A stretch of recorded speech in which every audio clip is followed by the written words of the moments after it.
Alright, so welcome to Splatoon. You start off making your character. I'll do this. Eye colors, I feel like might as well go with an unnatural eye color. It's all about vibrant colors and all that fun stuff.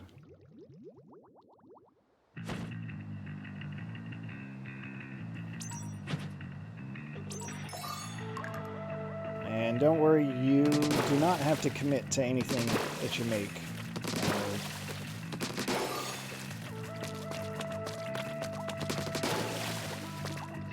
So literally, when you first start up the game for the very first time, you got to do the tutorial, which makes sense, right?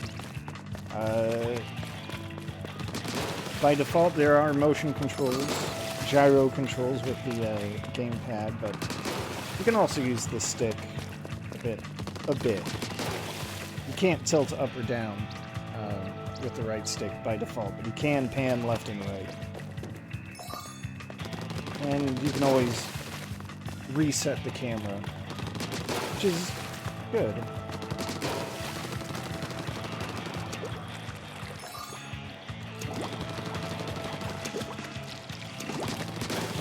Signature ability, of course. You can dive into the ink, hide and refill your ink. Go fast.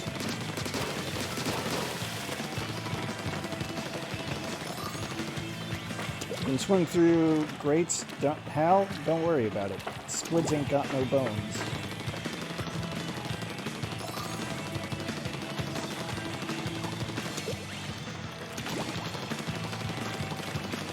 And you don't want to walk through enemy ink because it hurts you. You can't really move, but you can always cover it, so.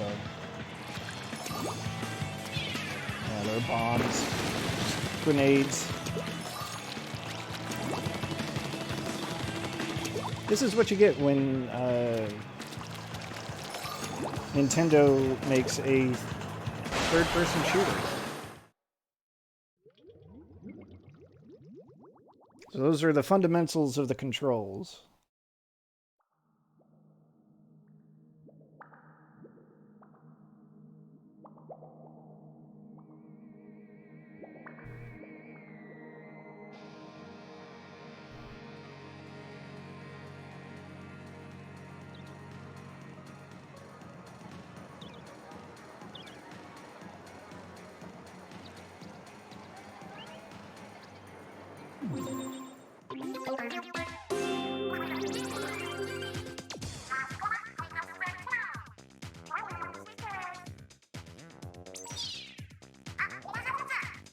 And it's the famous duo, the Squid sisters, Callie and Marie. You get it?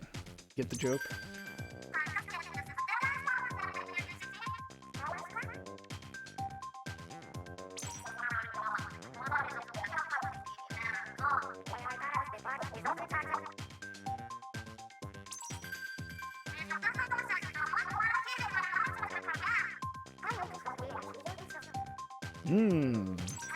How mysterious.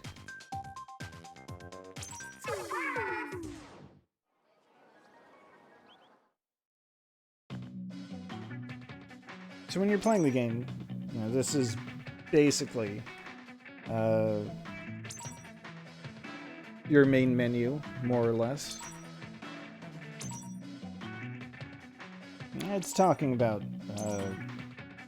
the multiplayer battles, which, you know what, those are, like, still happening in Splatoon 1. Over there you can get gear, that's some training. It says there's one-on-one practice, which, how to describe that?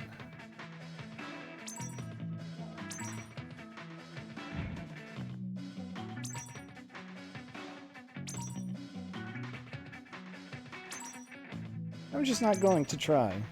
Alright. So I can't really do anything at the shops. I ain't got no money. It's not going to be relevant. That's where you can get gear to give yourself new abilities or enhance your stats. But we're here for the single-player campaign.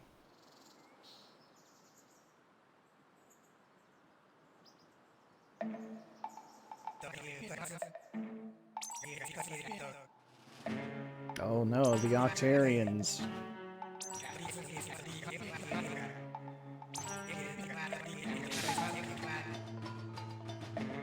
Leader of the legendary Squid Splatoon.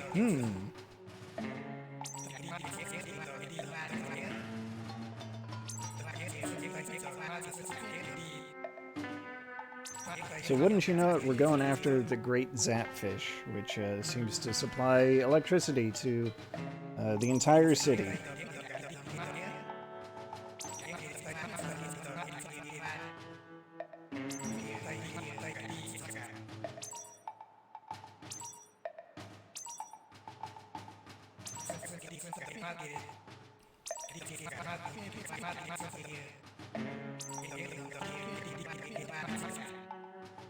So obviously we got to use the codename Agent 3.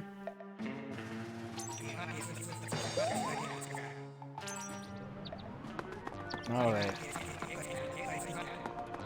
So when you're in single player mode, you do have this this kind of hub world you go around. You gotta find these kettles that are usually invisible. You cover them with ink, and they'll reveal themselves. If you look closely, you can kind of see something kind of weird going on. I guess there's also, like, this emblem on the ground. But we'll just do these in order.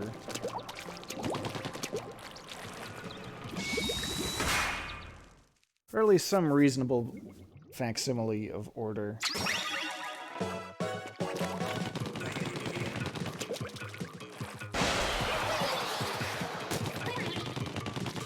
So unlike the multiplayer, unsurprisingly, single player has you go through these levels. And basically you're just moving through to get to the goal, that kind of thing. And you get all these challenges.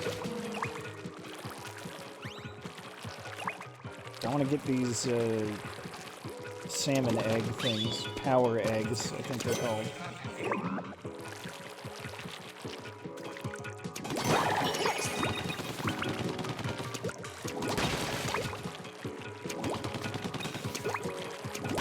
I definitely want to break all the orange boxes that I come across, because those are going to have little things inside for me.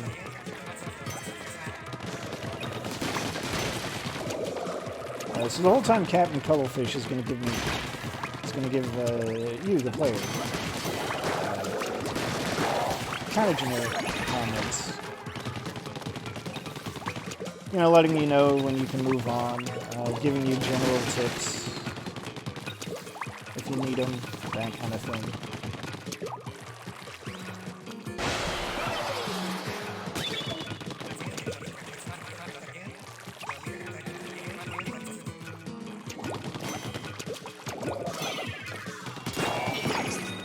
This first part is, you know, really more of a tutorial to handle some of the more basic enemies.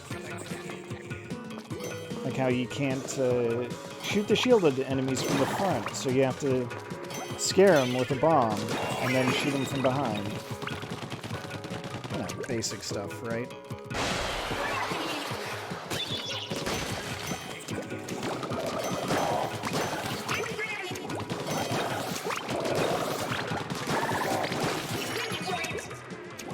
Before I move on, though,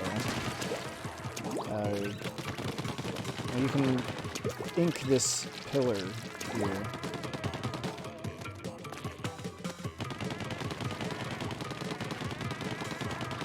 Let's get up here and ink that. And you can swim up here Hey, there's a collectible.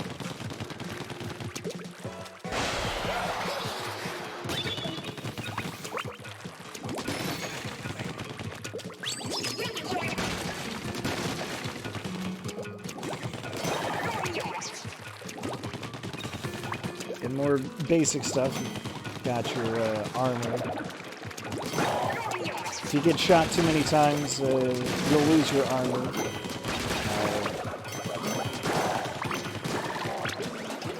By default, you get like one layer of protection before you can got, basically. So the armor pickup adds another layer of protection.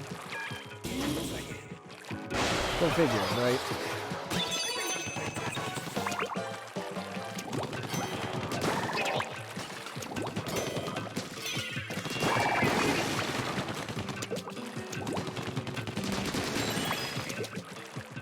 There's the key, but I want to see if I can get a few more eggs. Oh, that's good enough.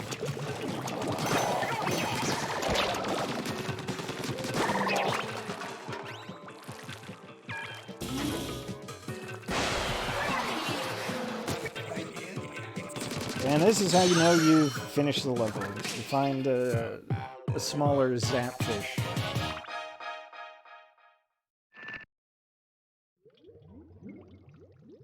I know, right? Can you believe it? Squid Kids.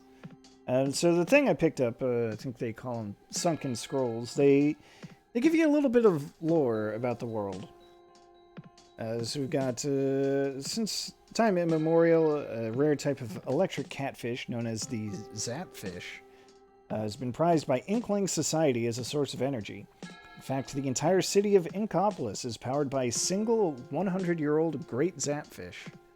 And you can hide the text and look at the imagery. And things are good today.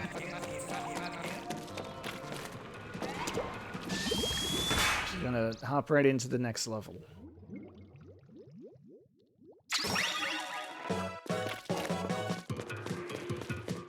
Alright, here we've got like an auto bomb. It's a mechanical enemy that just kind of moves towards you as soon as it sees you.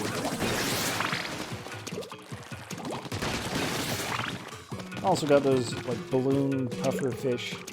You shoot them once, they swell up and explode in a pretty big radius.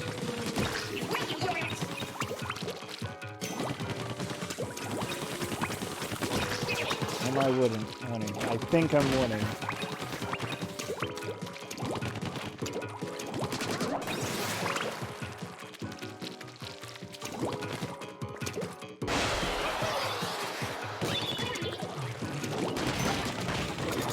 Maybe if I have time, maybe I'll even do like an actual online match.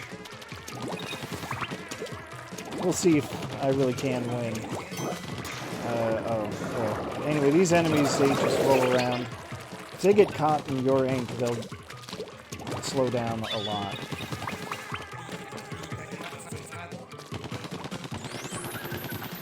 Squeegees there, just clean ink around them. They won't hurt you, but you can't hurt them. It's also, hey, a suspicious box. Right through... right through the grating.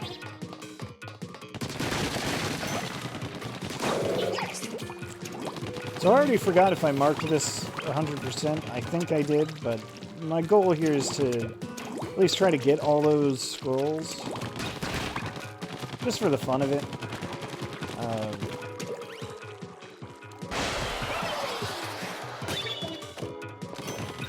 I did play a little bit just to see how it felt, basically. So I have an idea where at least the first few of them are. Hopefully that will serve me well.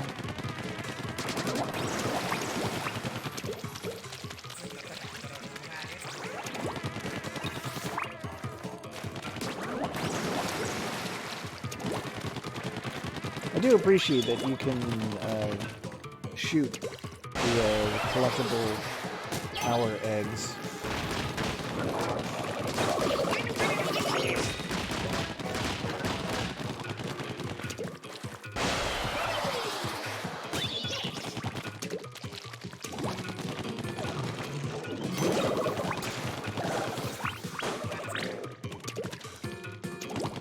I didn't mean to do all that, but I guess I did it.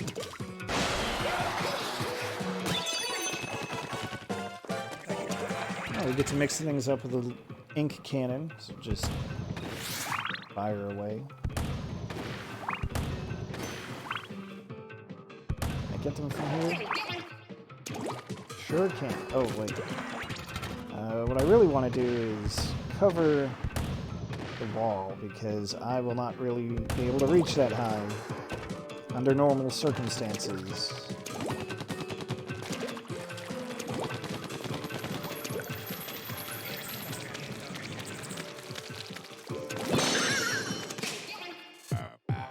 Look at that, easy every time.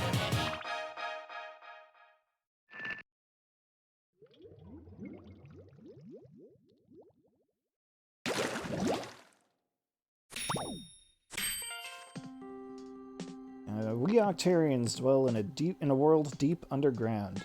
The individual caves in which we live are connected by a network of transport devices known as kettles. Wow, you learn something new every day.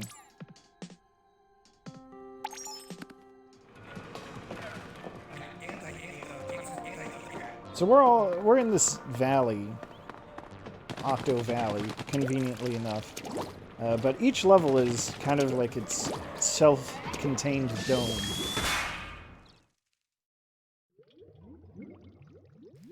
It's lore.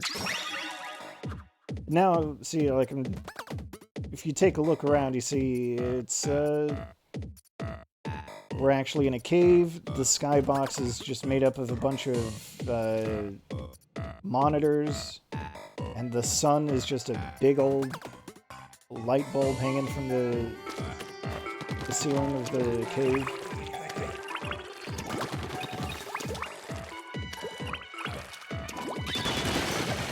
World building.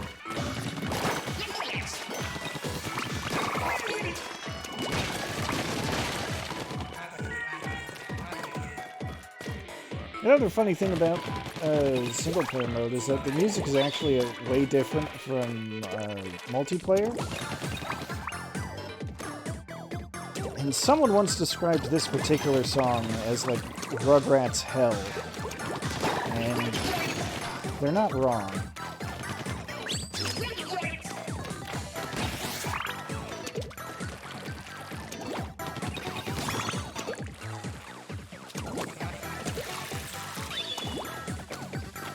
Only 90s kids will remember.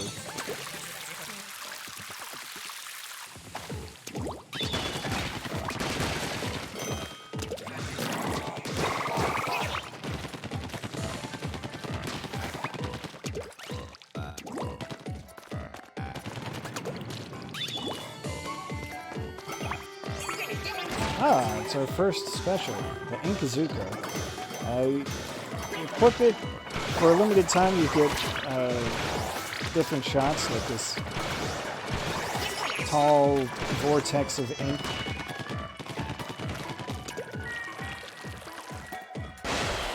I'm trying to remember if there are other specials available in this mode.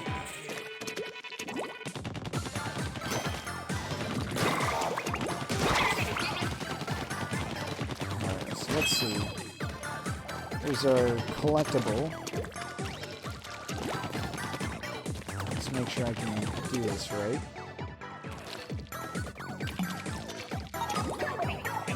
There we go.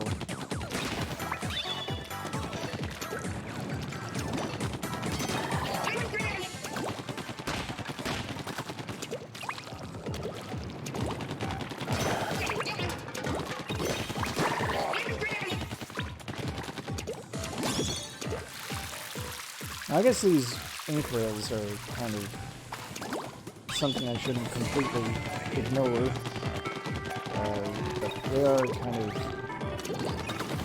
I don't know, I feel like it's kind of self-evident how they work, just from how I've been using them. I've already got armor, but I believe that worked. I thought you could get 2 layers of armor. Maybe I already did without realizing it.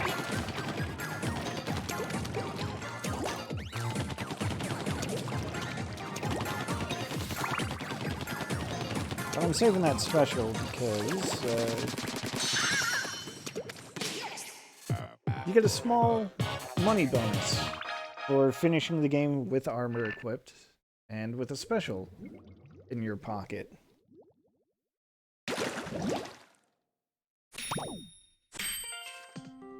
Alright, this seems to be an Octarian assault vehicle, but it doesn't appear to have an engine. The big question then, how does it move? It's frighteningly clear that the source of Octarian power lies outside the realm of established science. That's just a little tank thingy.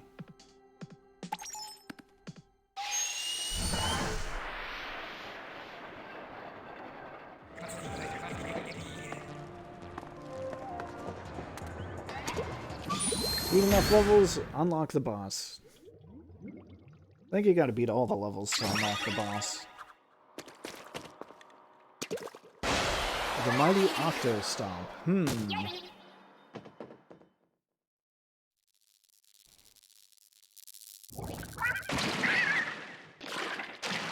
Oh no, the poor Zapfish.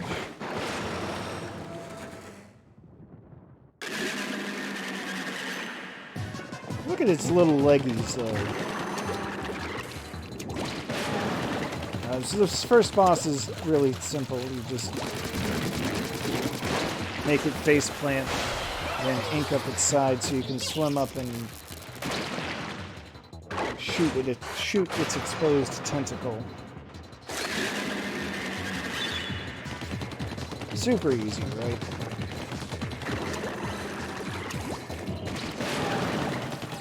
Well, now it's removed some of the panels that you can ink. Because that's how bosses work. You get the basics, and then they complicate things a little. And then they complicate them further.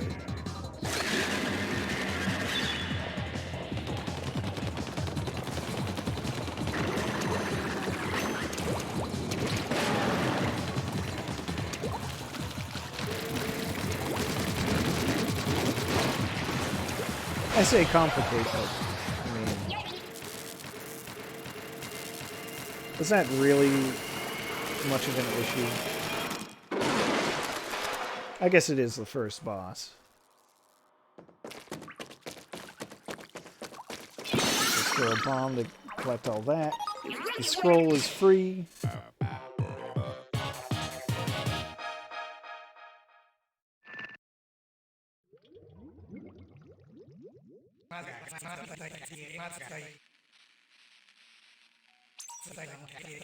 Not the great octo weapons. He says it's a long road, but it's not going to be that long, I promise. So when you beat bosses, you actually unlock weapons that you can use in the multiplayer.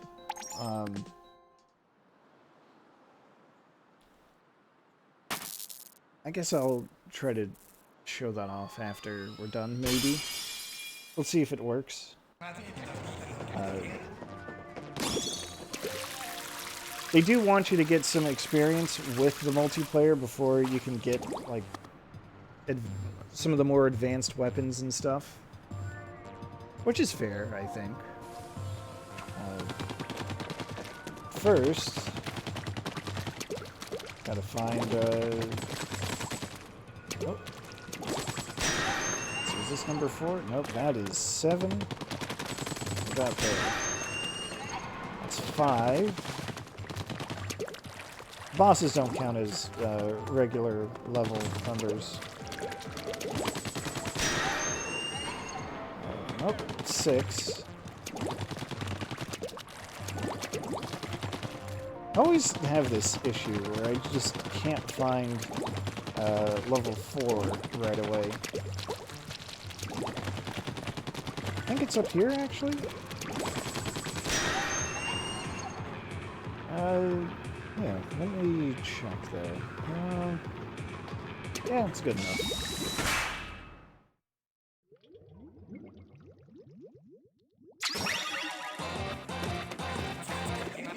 Alright, so now we've got a new level feature, the Gusher.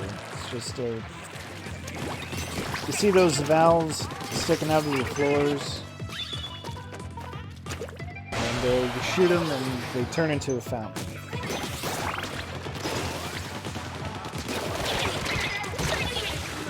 Oh, see, if you take too much damage, that's what happens. Now you know.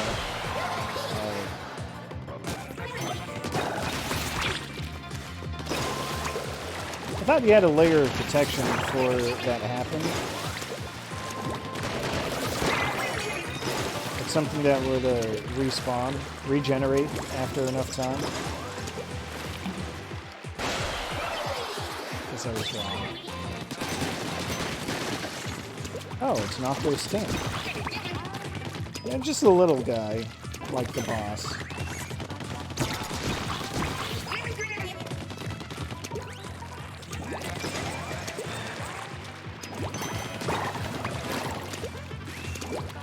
Oh, I messed that up. That one's on me.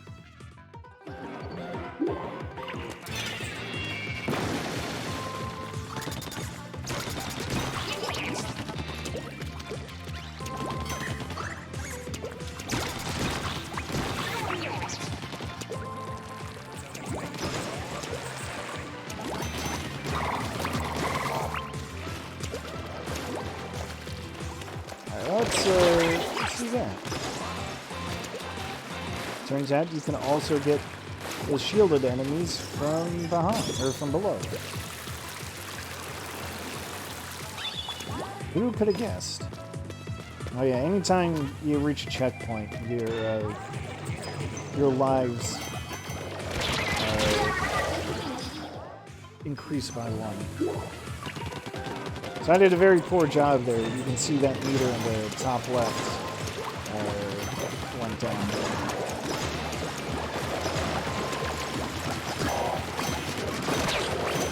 It's not particularly punishing if you lose all your lives. You just have to start the level you're on all over again. Which, these levels are pretty short. Already at the final checkpoint. Let's see.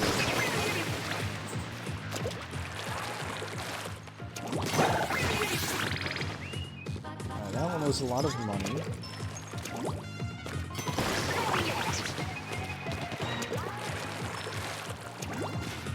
I think the collectible is over here, on this side? There it is.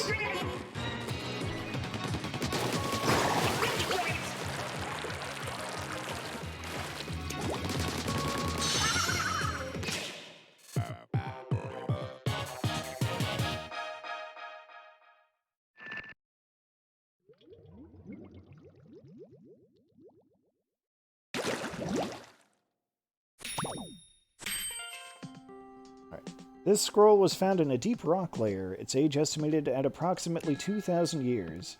It details the ancient turf wars of the time. It seems the basic 4 versus 4 battle format had already been established at this stage. So, yeah. Yeah, this ancient Egyptian-looking scroll. Very much the fundamentals of a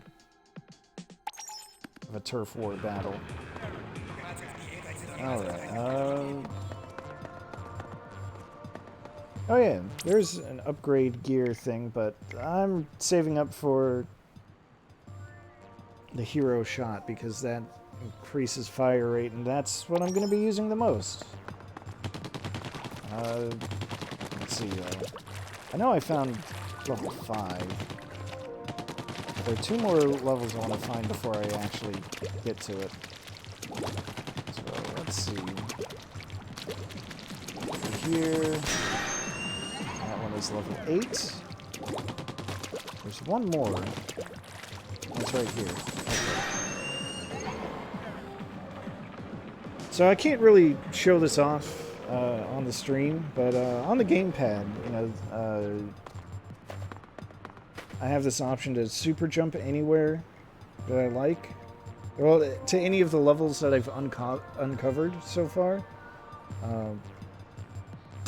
Like those launch pads, you know, send me flying like that.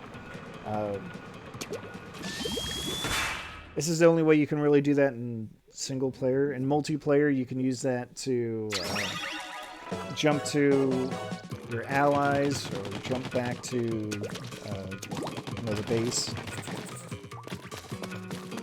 New mechanic, sponges. They get bigger when they absorb ink. What a novel idea.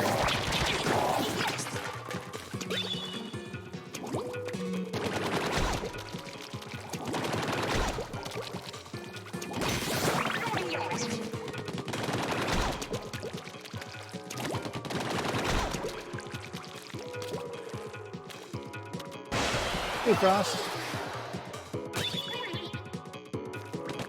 And it's this guy again. Hello to both of you. Yeah, we squid kidding now.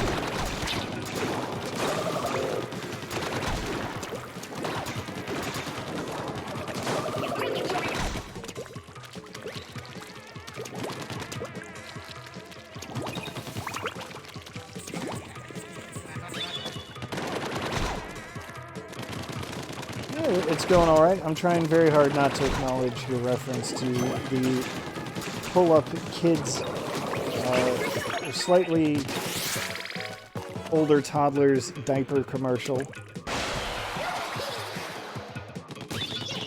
But I've acknowledged it openly.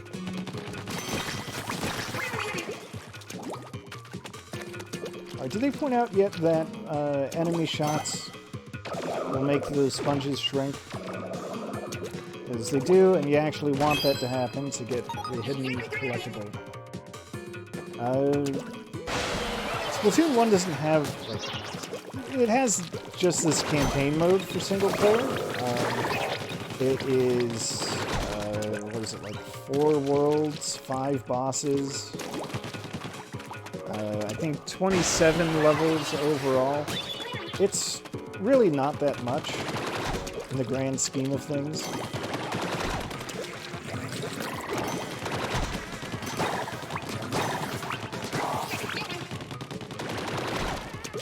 When trying to figure out how much, how I would want to break this stream up, I discovered that the speed run, which I believe does skip a world, the speed run is, or the top times are like 50 minutes. So,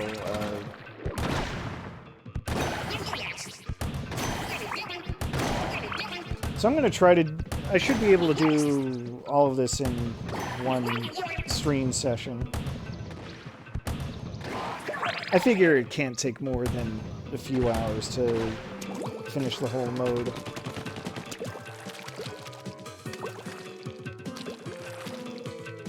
Probably.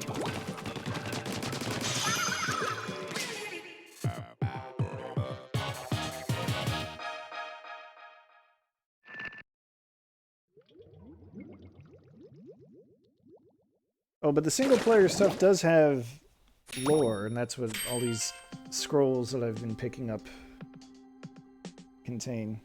The terrifying biology of the Inkling. Strength can leap up to 5 feet. Brain, simple and predatory. Bones, none. Ain't got no bones. Eyes can spot prey from 100 yards away. Defense, high pressure, high capacity ink sac.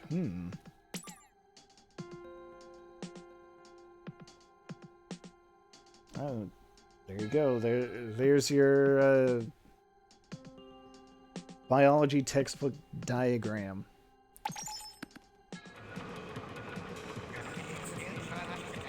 Let's see. Where's level 6? Level 6 is over here.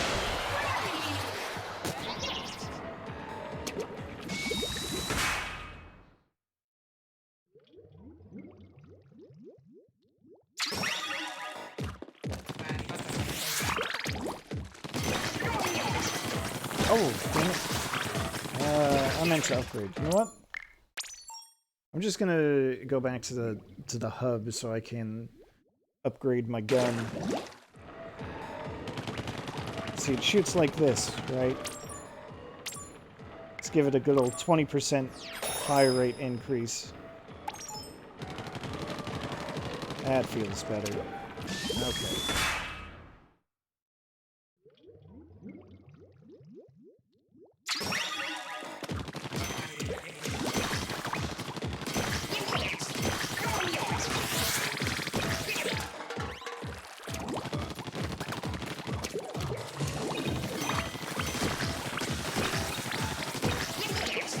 Now, if I were following speedrun strats, I'd be using bombs a lot more. I'd have picked out some bomb upgrades, but I'm sure I'll have time for those eventually. Oh, I did not mean to miss the platform this time. But here we've got these propellers. What do you know? You shoot them, they spin, and they move. What a novel idea.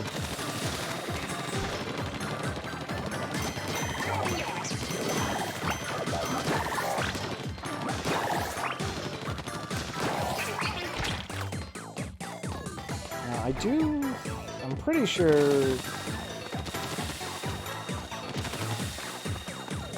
Alright, I'm a little too early, but I just know the secret is going to be hiding underneath the propeller lift platform.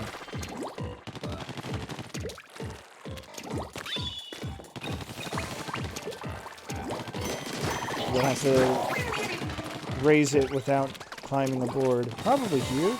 Yeah, there it is.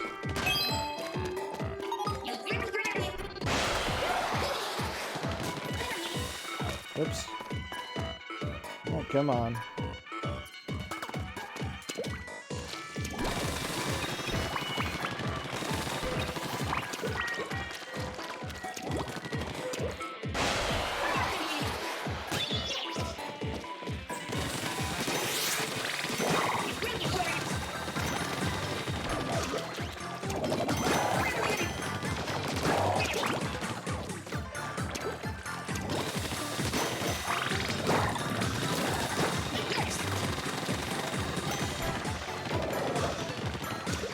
Oh yeah, that water, by the way, you can't swim in the water. It turns out squid kids are highly allergic to water. Don't worry about it.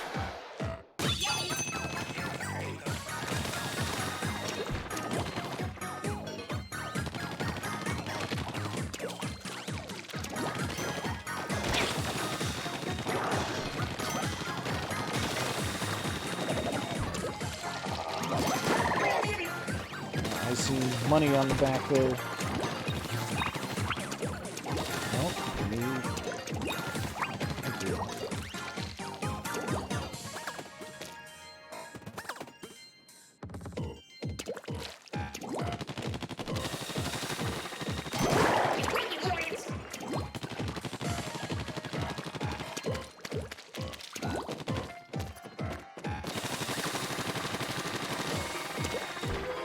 Hey, we're at the end. And I missed with my bomb. Fantastic.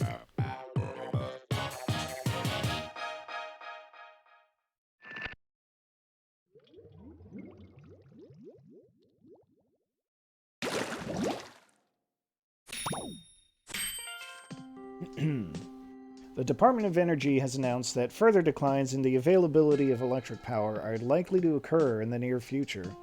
With the underground domes also deteriorating rapidly, the future does not look bright. Look at that nerd. Not ideal, though.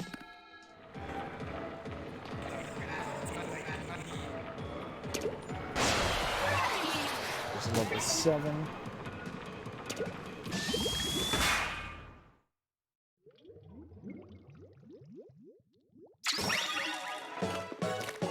Ah, now we've got yet another new gimmick. These spreaders.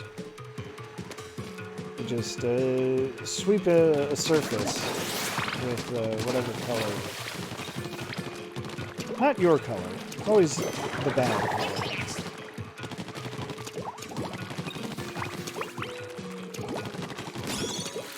But at least you can cover the top of them and move around for safe passage. Move past safe passage.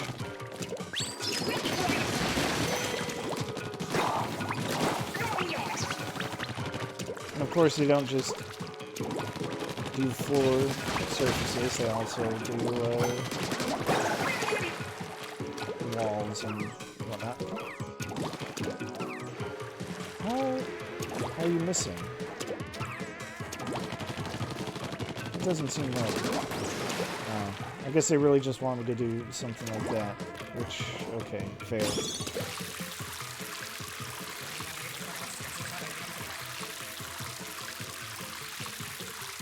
Hey, interesting.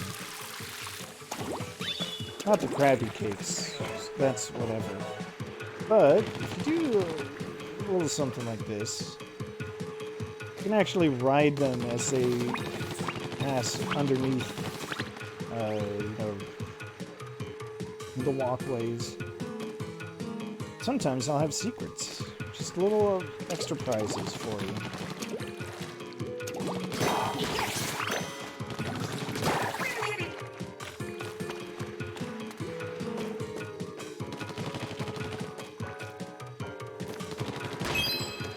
Sometimes I'll have the collectible for you.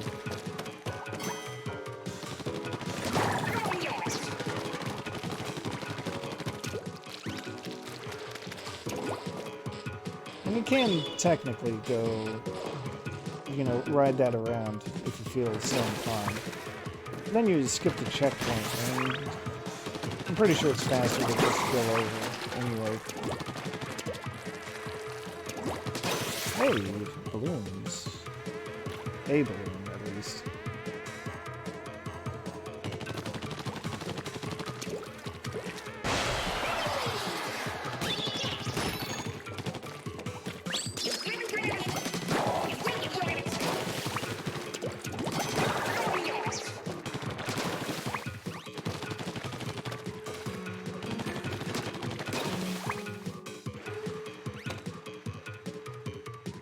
Wait, do I have a fishing rod just, like, sticking out of my shoulder or something? Has it always been there? Like, when I've had the element? Am I really noticing an element of costume design in this game that's almost 6 years old?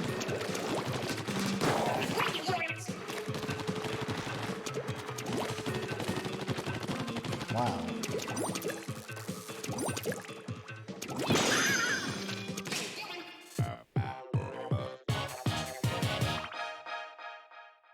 Is it sticking out of the helmet like some kind of antenna? Is that what it's there for? Alright, the ink spray during a turf war vanishes almost immediately after the battle ends. How environmentally friendly and incredibly convenient.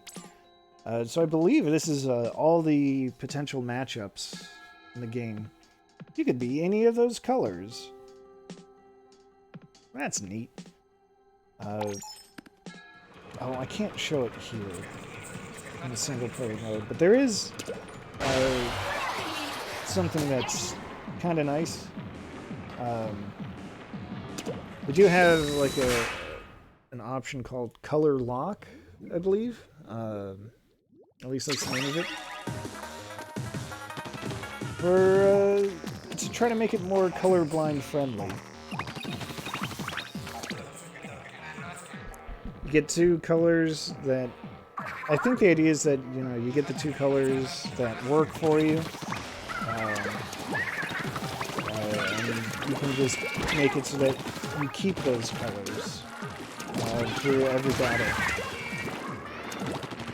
Anyway, we've got a new type of map. So this is actually a map from the multiplayer. In fact, I think this map was one of the maps they added for multiplayer later. Like, it was originally in, you know, the campaign mode at first.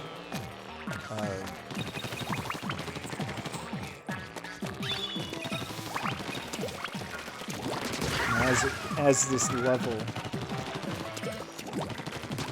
They later released it as an update for multiplayer.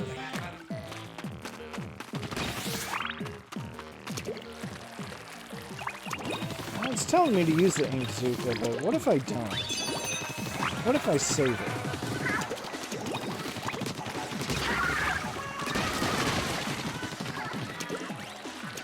Also, since I was talking about that, I didn't really cover the fact that... where is hers?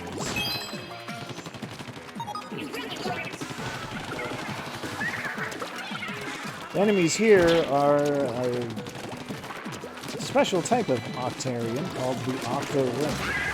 You can see that the AI is not great. It is single-player mode, after all.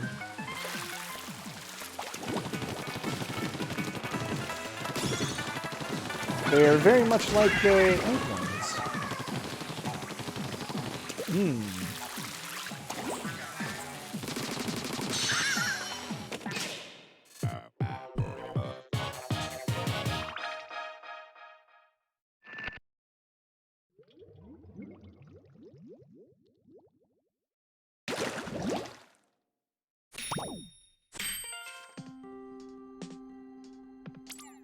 Paradise Lost by Octolangelo. What an incredible painting. I especially love the squid playing the role of the serpent. Good stuff.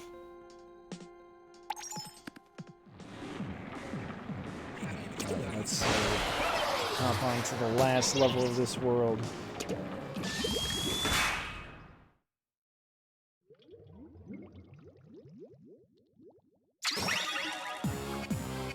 Hey, it's the tutorial area.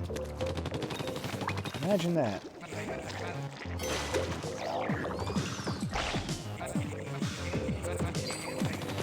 We've got an enemy using an Ink Strike, which is a special that's available in multiplayer. In multiplayer, you just kind of pick a point on the map, which is all on the gamepad, so you know I can't really show you that. And then you just launch a big old missile. Creates a vortex of ink.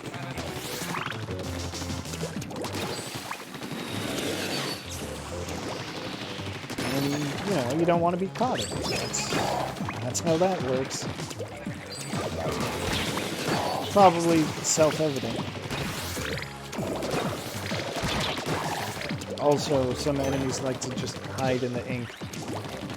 Because that's not rude at all.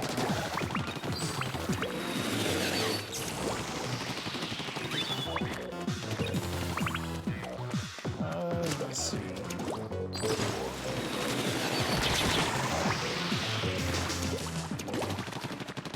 I think our collectible is right here. Yeah. Or eggs too while I'm at it.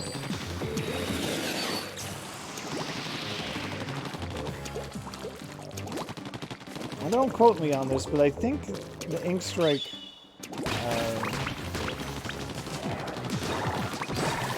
is usually always targeted in front of you, like if you're somehow not paying attention. You don't notice the sound. It'll always be... I'm gonna say it's always gonna be like just in front of you. Probably based on your movement speeds, but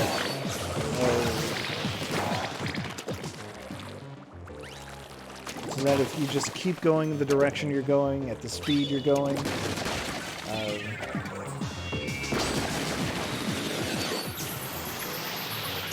it'll get you. It'll land like right on top of you. And, you know, just keep an ear out for that sound and you'll be fine.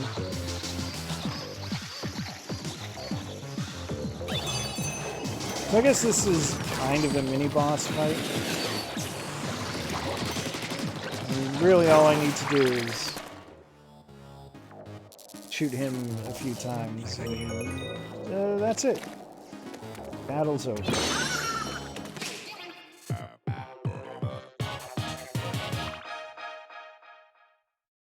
Easy every time.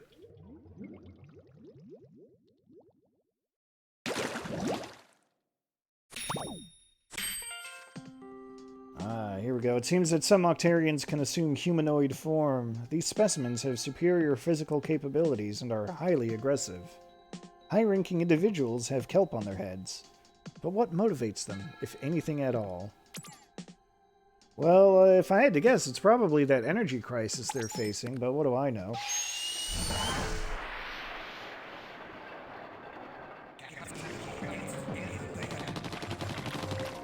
Alright, let's move on to boss number 2. The dreaded Octonozzle.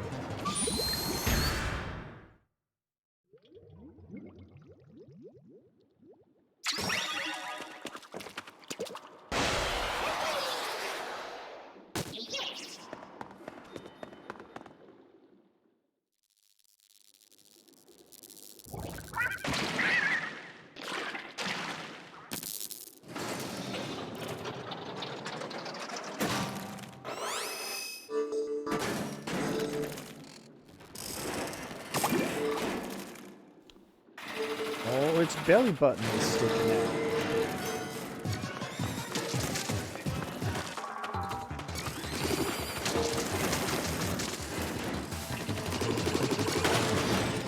So I guess the idea is that this boss just kind of drops a big old ball of ink through its nozzle nose and then kicks it at you, I guess?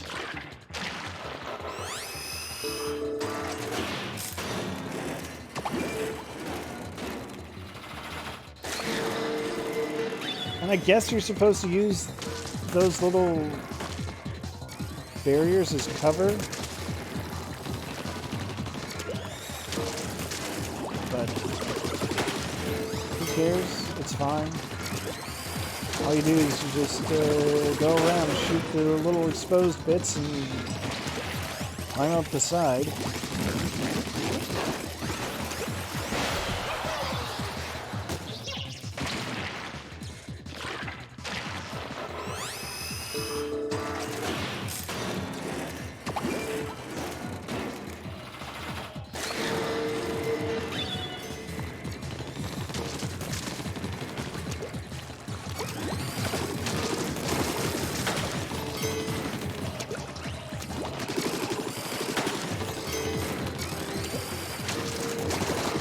It's really not that complex.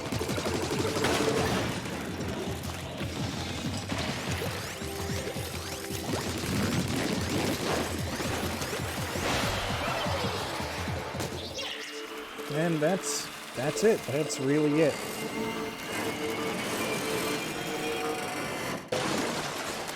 Easy every time.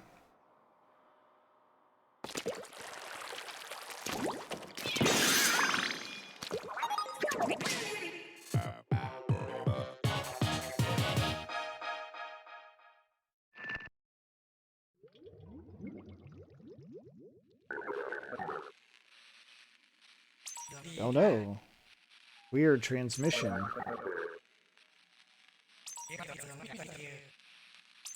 That's probably fine.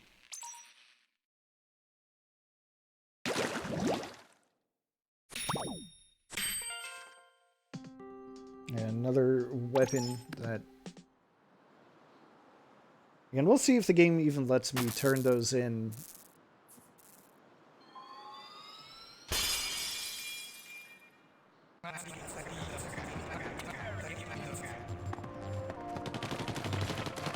Alright, well after 2 bosses we finally got an idea of what their plan is.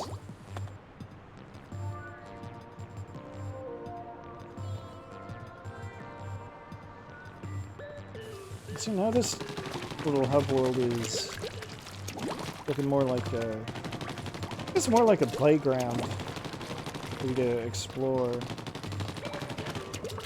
I know there's one right here. It's that one. 11. I'm looking for number 10.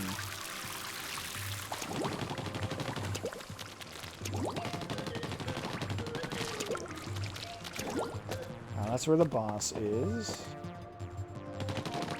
Okay, I know I saw shades of... Oh, there's one here. It's 14. Don't want that one.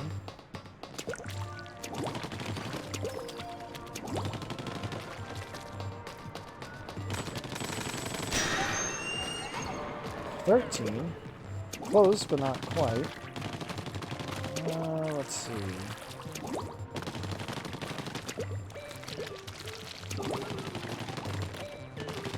That's the way forward, so not there.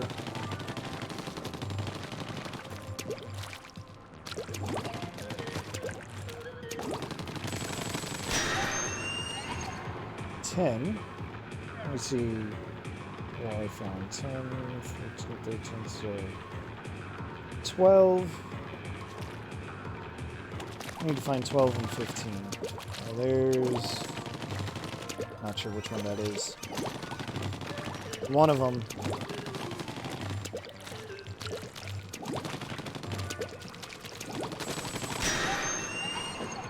It's 12. I don't know. Where's 15?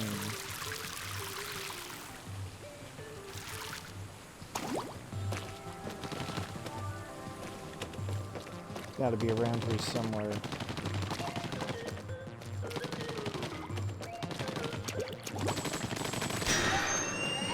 There's 15. Alright, so starting with 10, which is over here.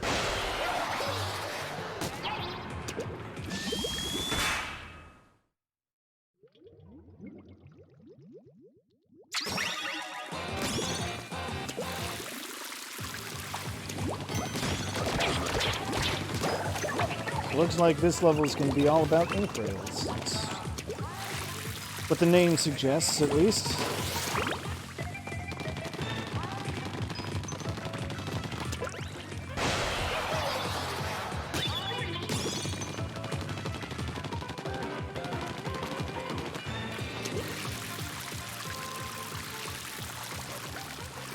You know what? This music reminds me of... yeah, you really can jump high.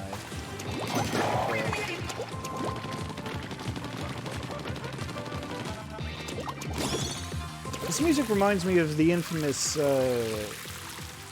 Colin's Bear animation, which I guess used a song from Mother 3, so it's probably not the biggest coincidence in the world. I don't know what the composer... I don't know if the composer for this game actually worked on Mother 3, but there are shades of it. Positive.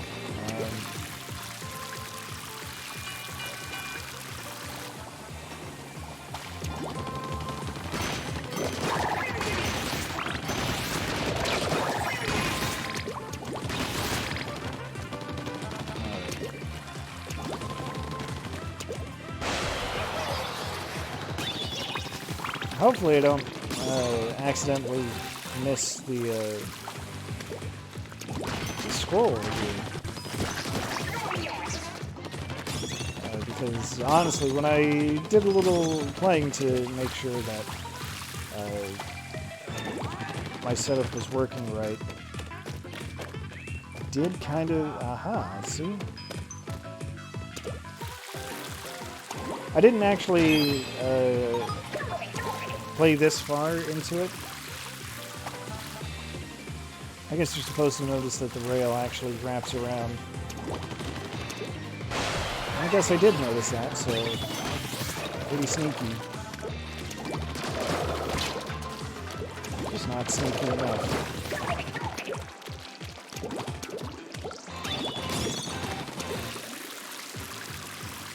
Those are Nintendo secrets for you, you know?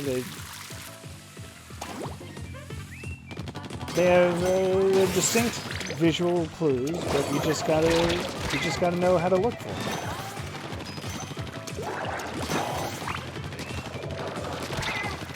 Oh, I say Nintendo clues, but that's really just good game design. Plenty of non-Nintendo games do that too.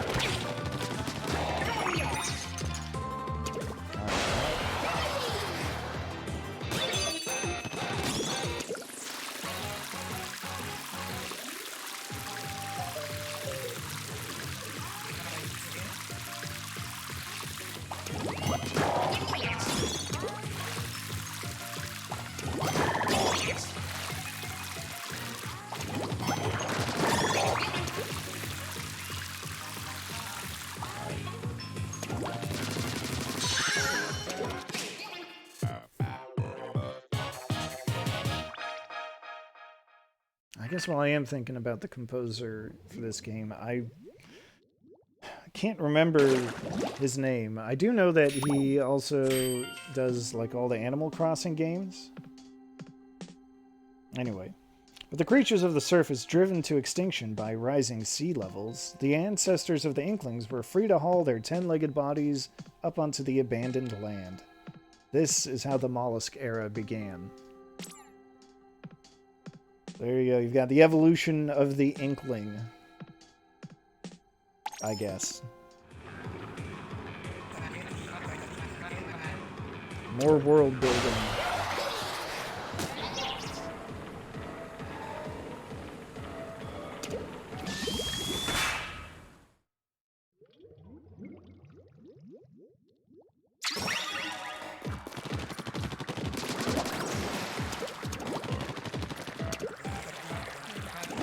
The level's called Invisible Avenues, but you can see here the gimmick is that there are just invisible surfaces that reveal themselves after they've been covered with ink.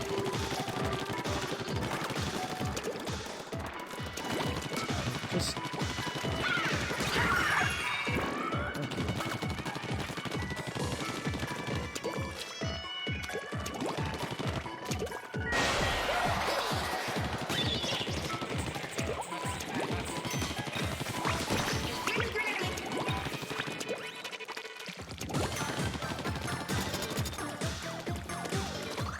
Come on. Okay,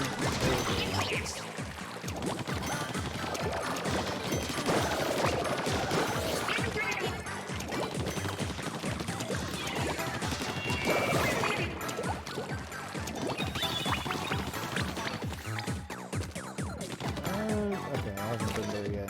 I saw those boxes. I was like, wait, did I miss the secret already? I don't think I have.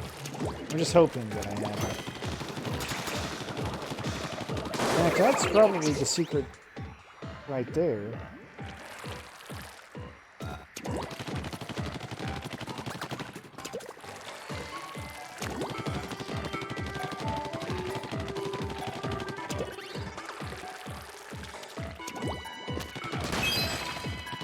It sure is.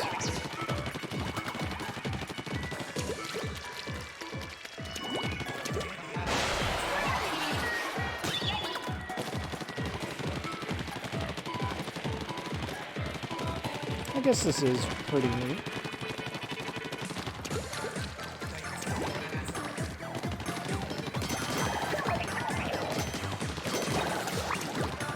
See, most of the games that I play that use invisible platforms, then you could find some kind of upgrade so you can see them.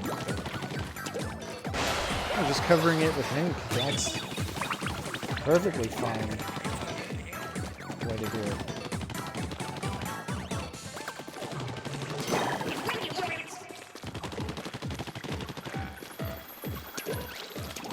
Oh no, we got the squeegee here to suck up all the ink.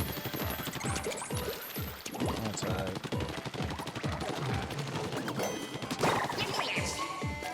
Oh, don't even think about it.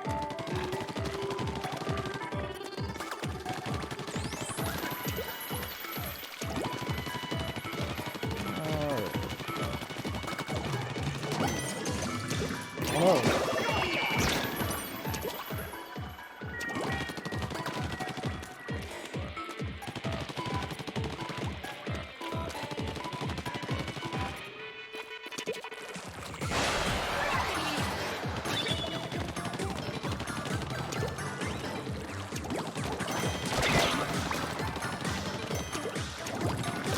Oh, you know, I really should take a moment to give a shout out to Nintendo to actually incorporating rising sea levels as a result of climate change into the lore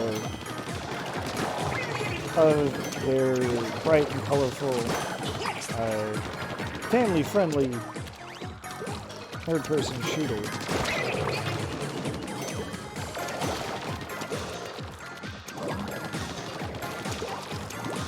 Where the aim isn't explicitly to try to kill the other players, but to just cover as much ground as you can.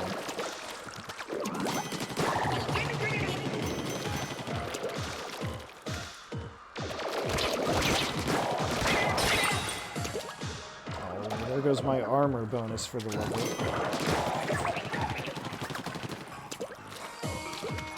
That's fine. And I missed the gold again.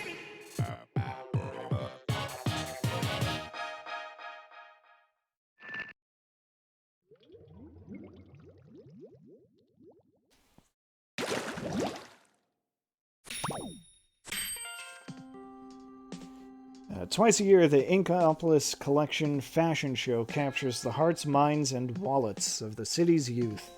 Is there no room in these creatures' minds for anything but battle and fashion? Harsh.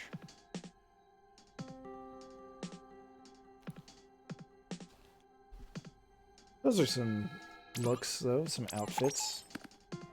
Alright, moving on, level 12 is this one.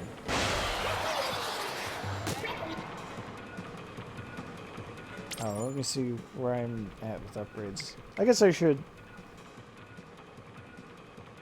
I'll unlock these. I do like to upgrade the gun first and foremost. But, yeah, we've got burst bombs. They are smaller bombs that explode on impact rather than on a delay. Seekers are ground-based. They home in on enemies, leave a trail of ink.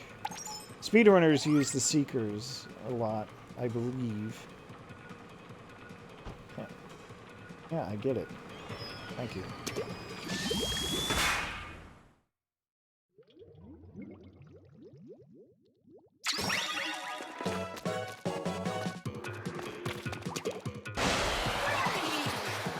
Let's see here.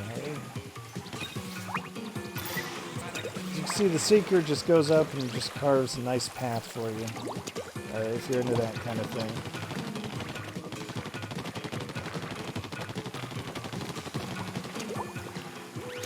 Meanwhile, we've got these flutter bots.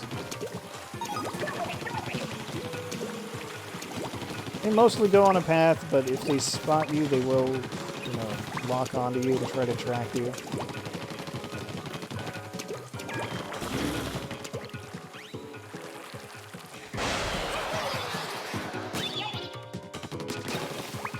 And you probably don't need me to tell you that you don't want to be caught underneath one.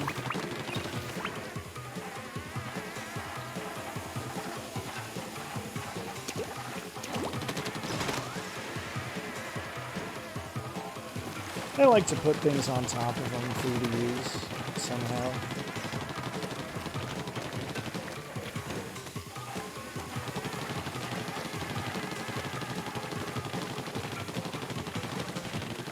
Alright, well, it seems pretty clear that they want me to go... Where do they want me to go? Is this the secret? All the way over here? So I'll be going back. For sure. Ah, secret might be right there.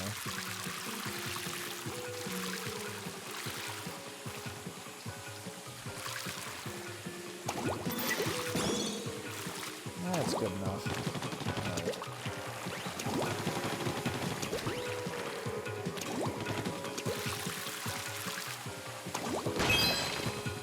Aha.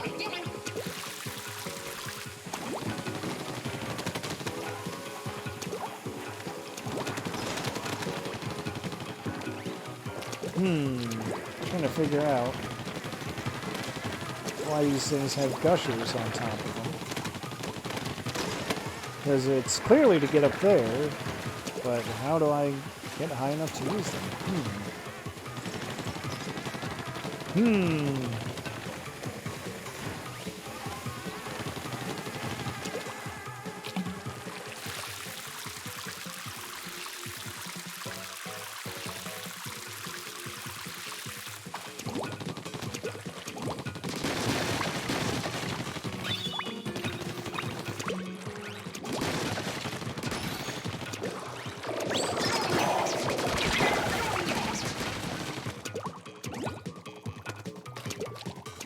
Suspicious grating.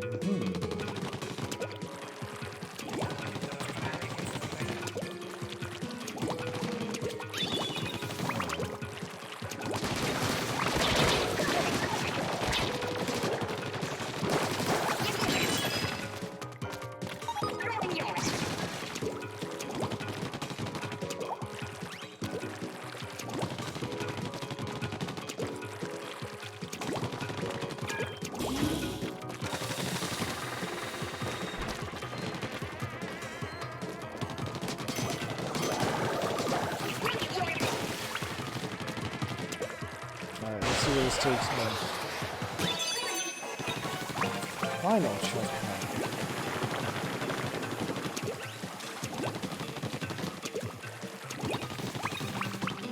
Oh, that's right.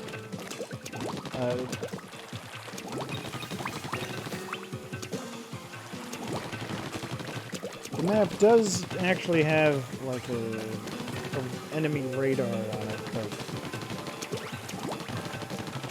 it's time to look at the gamepad when I'm too busy doing this.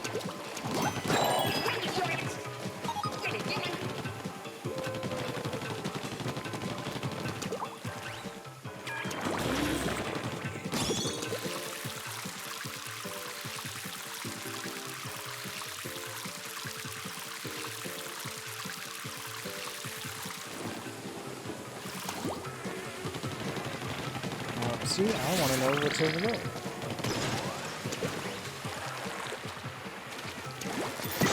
See, that was worth it. That was extra money.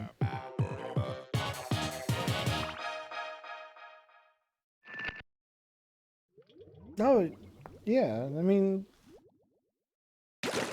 admittedly, there's not a whole lot to the single player, so it's very reasonable to assume that it's just multiplayer.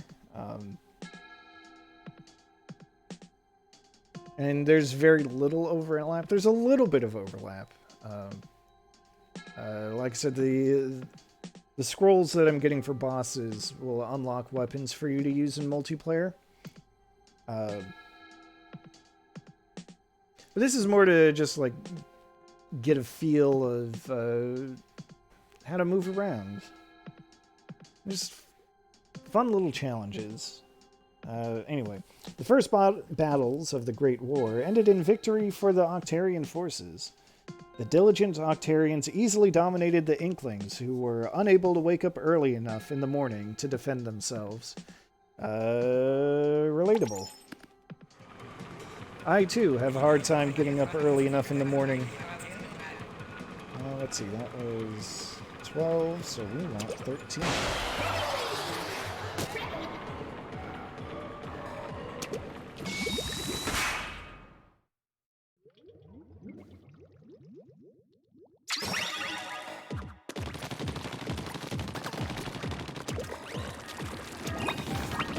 I guess the name of the game this time is moving platforms.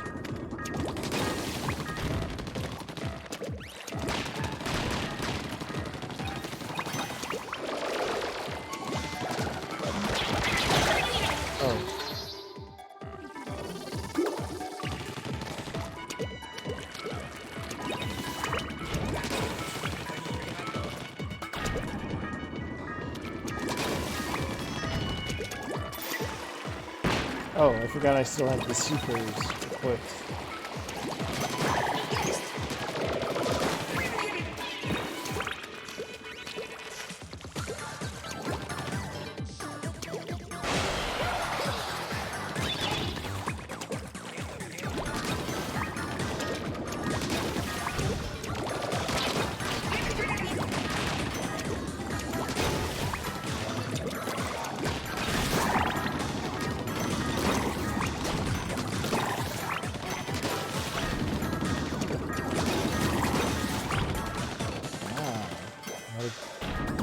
switch platforms in the transition.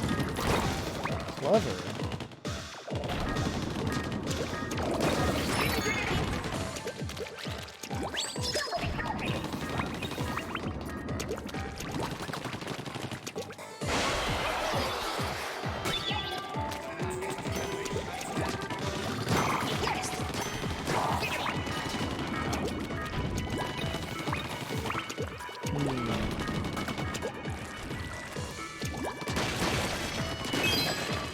Aha. Gamer sense. Saved for the day. Just had a hunch that there was something over to the side. Sure enough, there's the secret.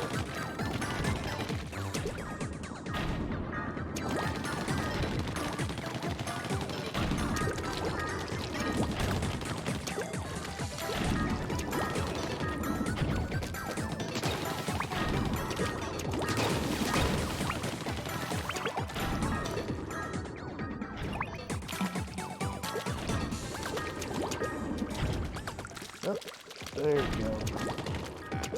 Was it worth it for one little power egg? Absolutely not. Sure did it anyway.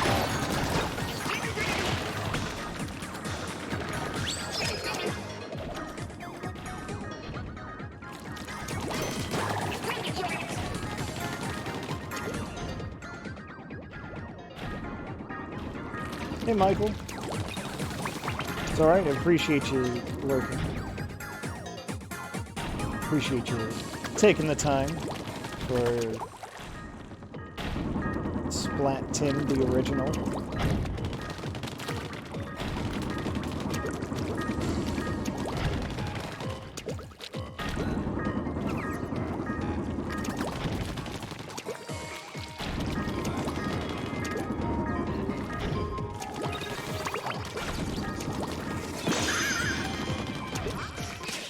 See, I kind of went through that last little bit there kind of quickly, but I think that was clever. Just how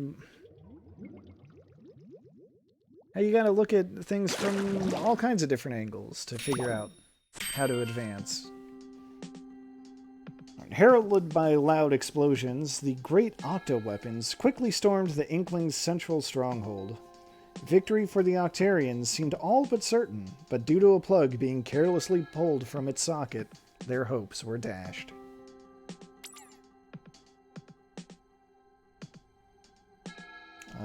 Would that be the Octo-Ness monster? I'm not going to ask about the bit of tentacle that's in a Ziploc baggie. Alright, skirmish at the skate park. This is another one of the single-player levels that's actually just the multiplayer map.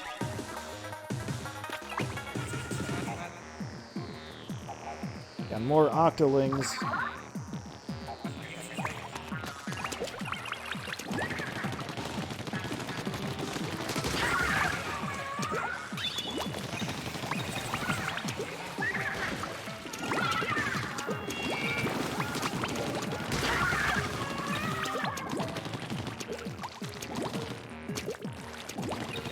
Attempt is being made at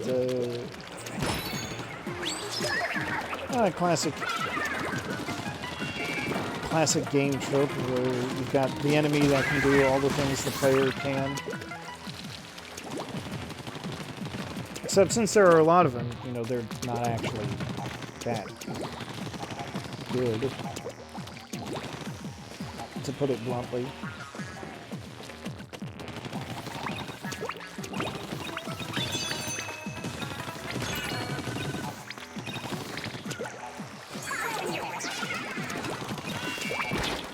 I say as one of them nearly blows up my face. But I am looking for the secrets, which is not here.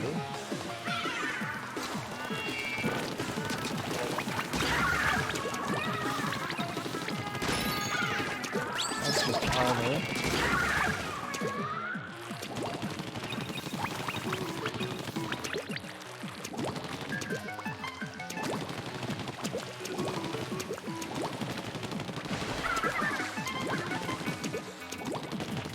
secrets over here, maybe? Kind of didn't go to this side. Well, that was just a checkpoint that I'd already hit up.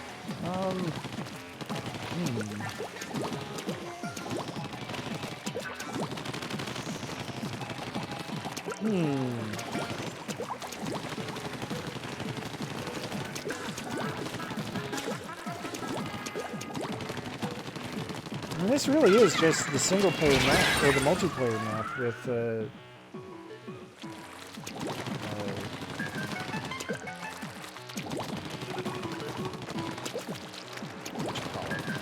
with just a few little extra obstacles to kind of funnel you down a specific path.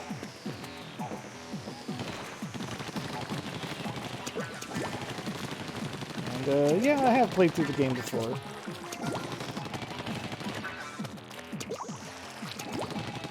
It's just that you know, this came out in 2015, and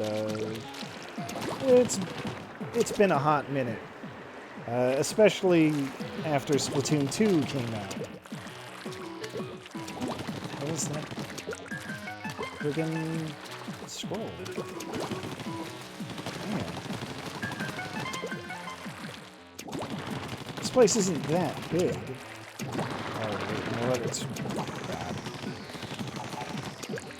Basically the one place I wasn't looking.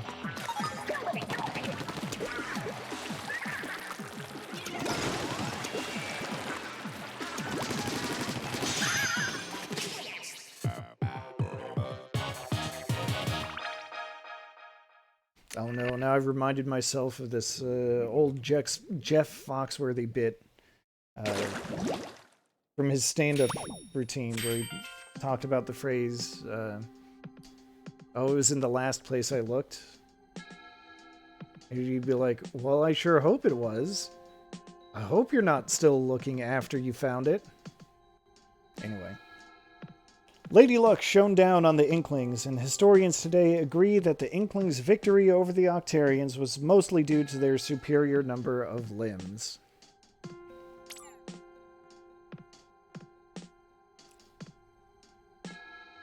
I like this picture. Might be a little bit gruesome with the severed octopus tentacles littering the ground. But other than that, it's a nice picture. And finally, you got level 15 here. The undeniable flying object.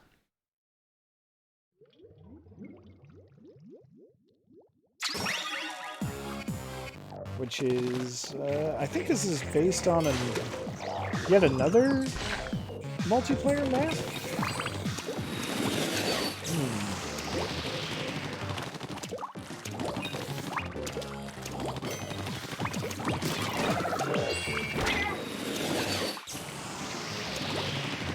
So the thing with the multiplayer maps is that a lot of them ended up getting ported to Splatoon 2, but not all of them. So like the skate park that I was just in, better known as the Black Belly Skate Park, that's in Splatoon 2 as well. The first level like that, where I first had to fight Octolings, the Kelp Dome, that returned in Splatoon 2. I do not remember what this one was called. This one did not make the cut. I know that.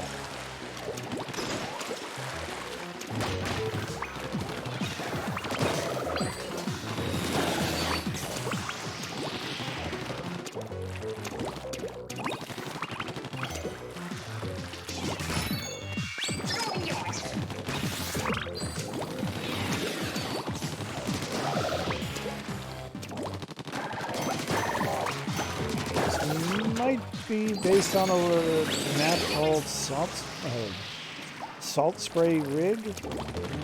Don't know. Don't fact check me. Or do fact check me. It's fine.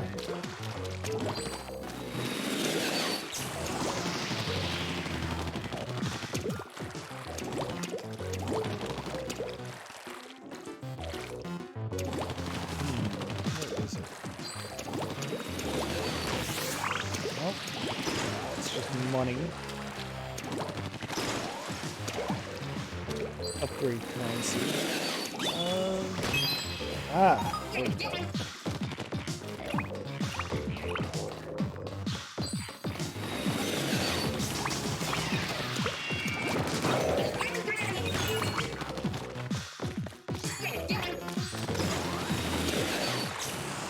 Bubble. I don't remember how the bubbler works. I guess now is as good a time as any to find out. But I believe that's just a shield? Yeah, it's a shield.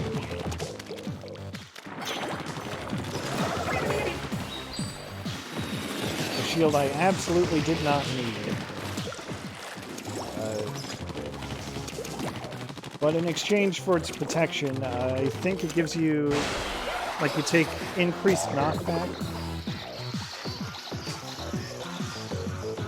Something to watch out for, you know?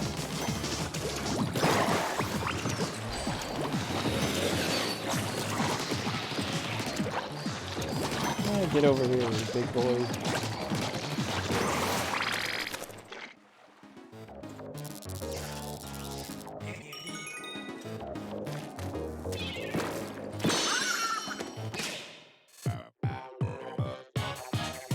Oh, wait, no.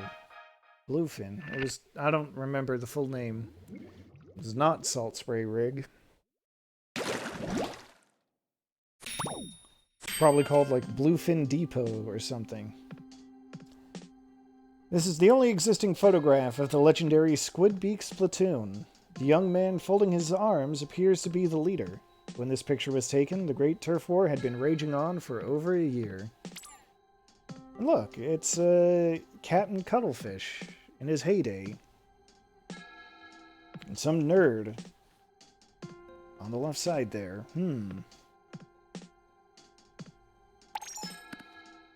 And a cat, yes.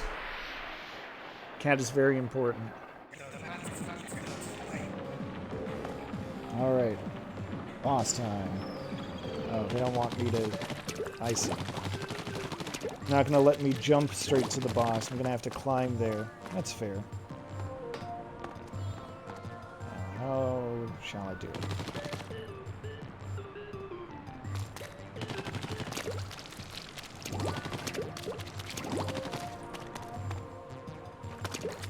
Wow, that's right.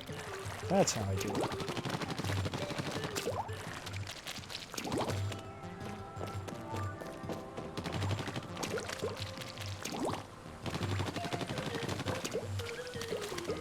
Come on. Here we go.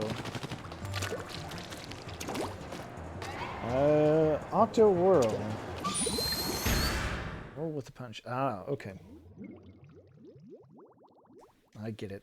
They're doing a joke. Roll with the punches.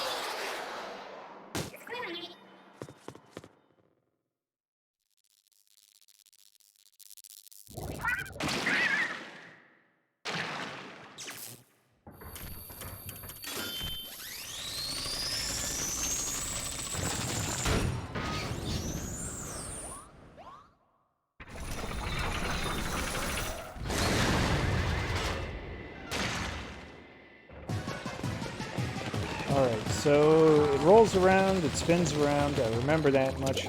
I don't remember anything else about what you do. Oh, that's what you do. You gotta use your ink to slow it down. Make it stop.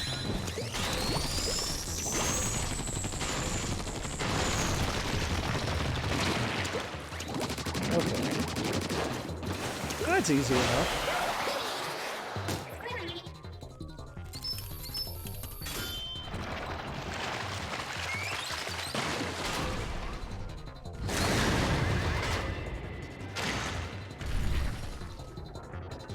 Oh, that. I was wondering how they would complicate things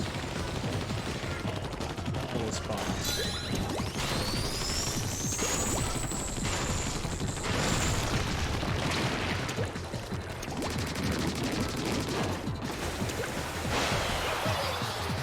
So I can only assume that now the spinning sections are going to go faster, right?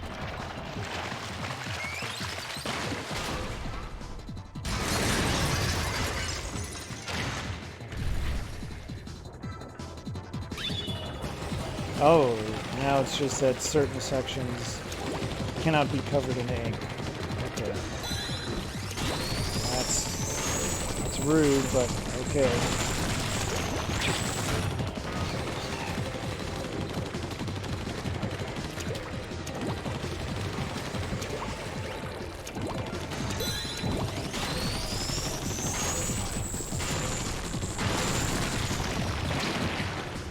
Oh, good enough.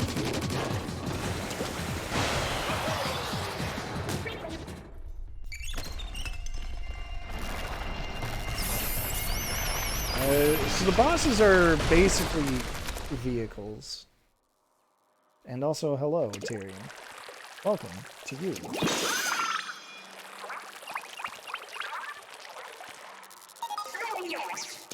Oh, I see. Yeah, the bosses are basically vehicles, tanks.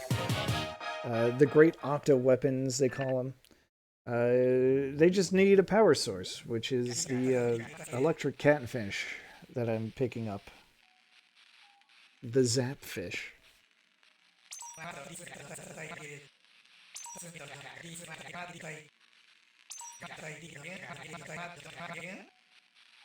Agents 1 and 2. I wonder who they could be. Don't worry about it. Oh no.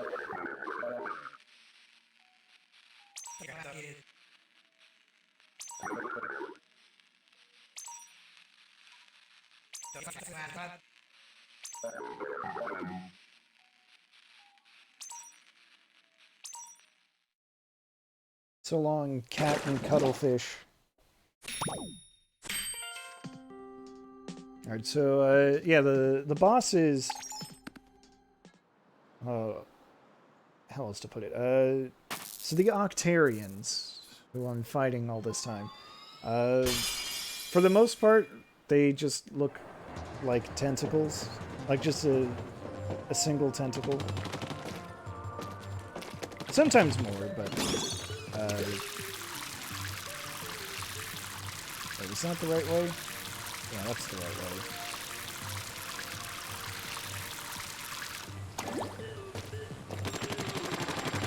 So they have those weapons, so... when I'm shooting the tentacle, what I'm really doing is shooting them, like the driver, directly.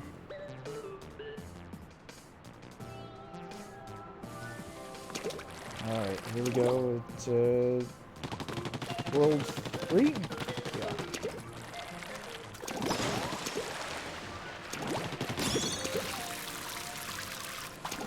Now I really don't know where all the levels are off the top of my head, so...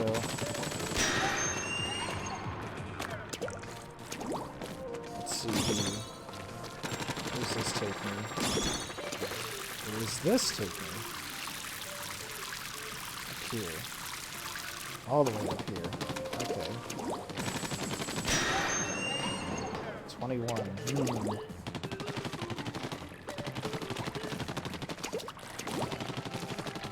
I believe 21 is the last one to find, so... how many have I uncovered? I've only uncovered like 2 of them so far, right?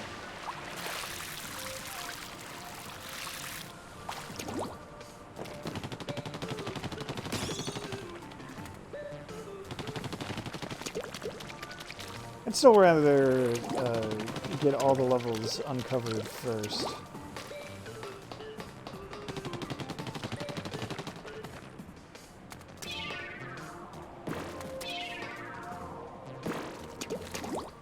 Really?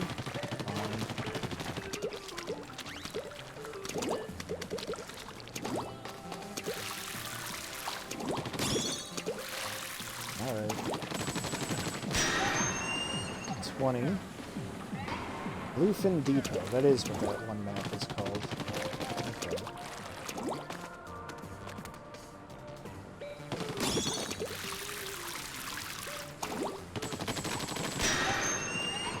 Right, 16, that's where we're going next.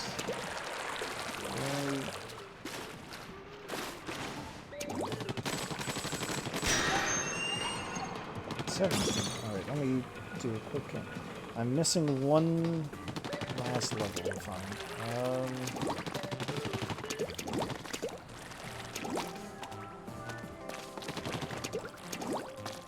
Where are you hiding? I've got 16, 17... I'm missing 18. 18 is... What is it? I was going to say it's probably at the top of here, but there's nothing at the top of here. Just a straight path down.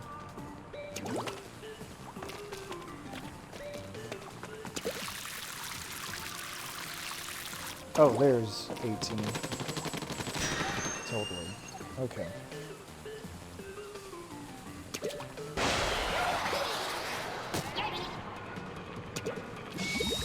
Spin to win. Those are the rules.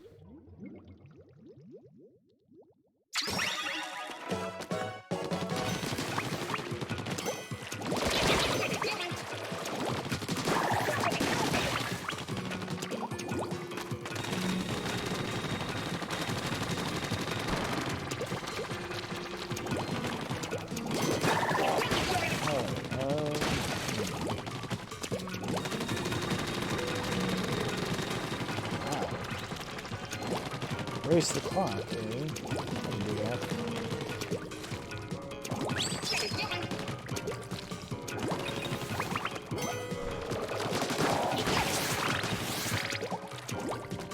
I'm not missing any secrets here, am I?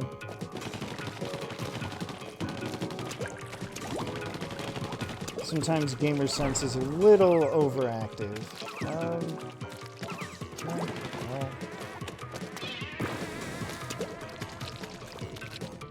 Good enough. Okay.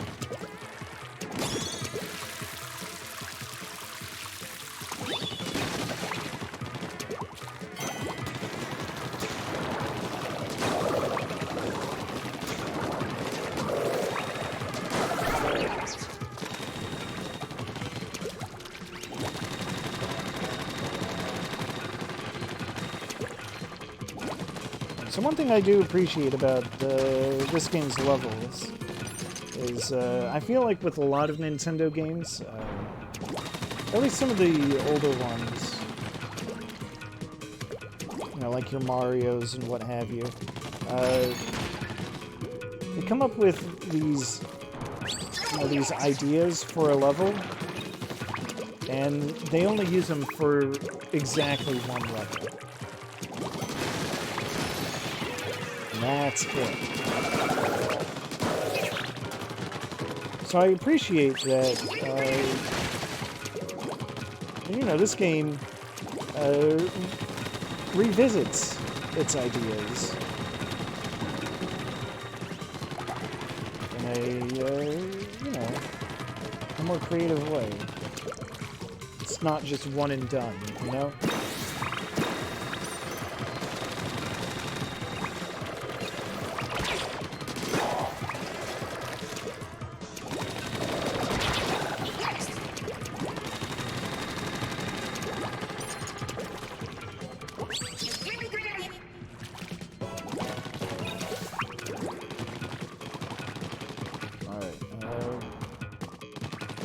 Still feel like I'm starting to... I might be missing the secret.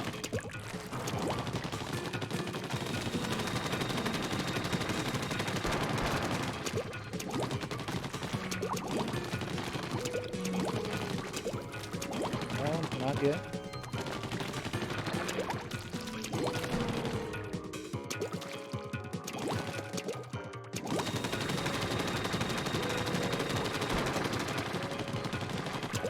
Alright, I'll just have to trust that I'm not missing the secret just yet. Still plenty to explore.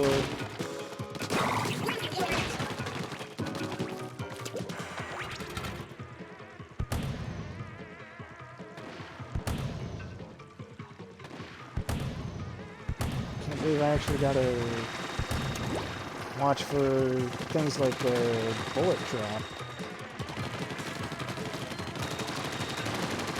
Oh, okay. I guess that makes sense. Well, first of all, of course, I'm just shooting globs of ink, so of course there's going to be bullet drop. I just didn't think it'd happen with the artillery cannon.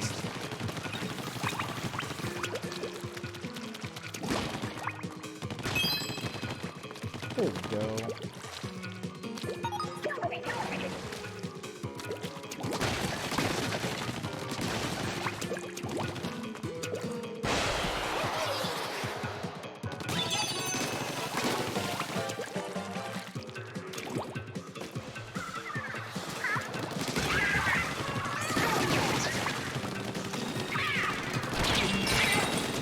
Oh, jeez. It's the tougher Octo with the kelp on its head. Oh, I do have extra armor. Oh, how about that?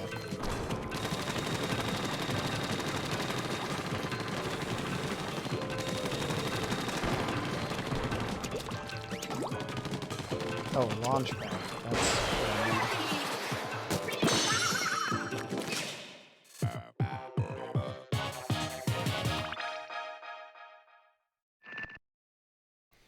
I guess I was wrong about how you could get... Oh, wait a second. That's upside down text.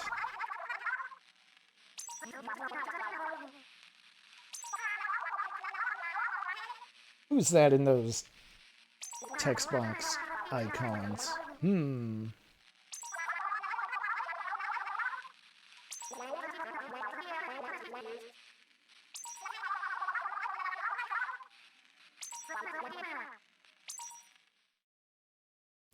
I wonder who these friends are. I guess they're just Agents 1 and 2. That's all there is to it. Before the Great Turf War, there were amicable relations between the Inklings and the Octarians. They couldn't have dreamed that rising sea levels would force them to battle fiercely over the remaining territory. Climate change is still a bitch. After all this time. Look at them. They're getting along. They're friends, too.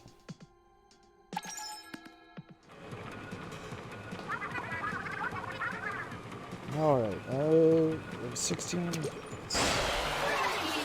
Move on to 17.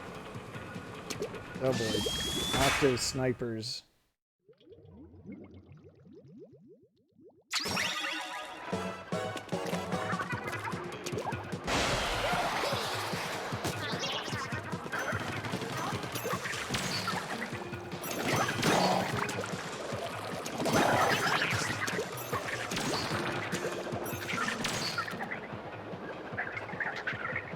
So you can use swimming instead. I think I mentioned that before.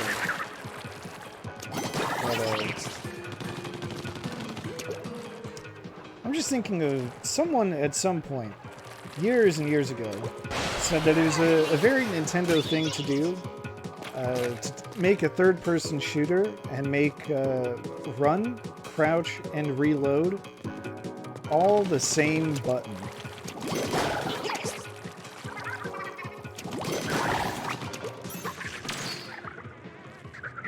Of course I'm thinking about that now as I'm playing the game. I'm crouching to hide from the enemy, while also increasing my movement speed and refilling my ink tank.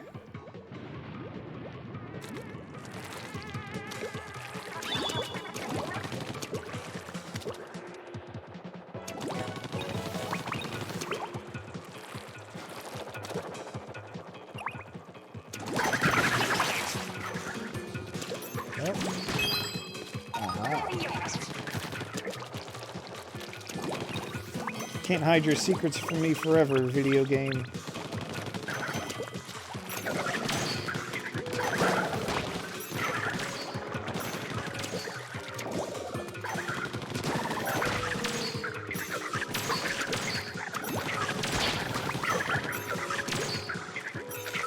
It's a good thing, though, that enemy AI snipers aren't really as good as player snipers.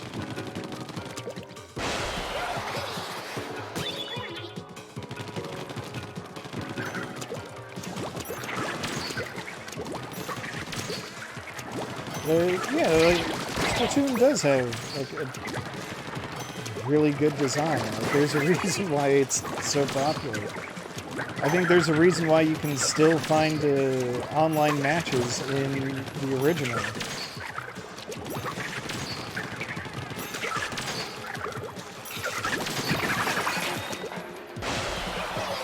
And the controls are fairly simple, more or less intuitive. Oops.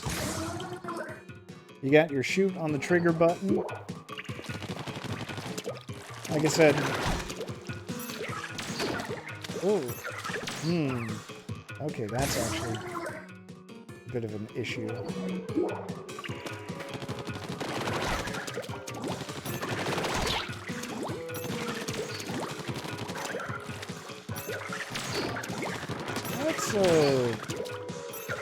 Let's not die again. How about that?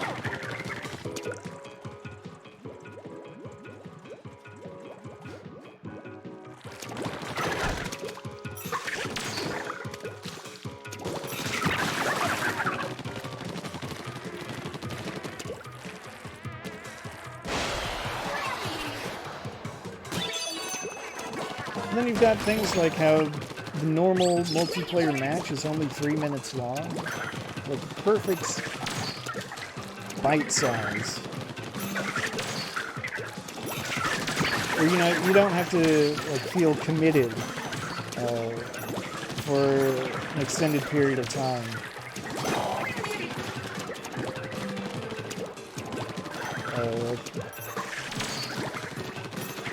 Like, I don't know, I've never played a MOBA game, but like League of Legends or Dota or something.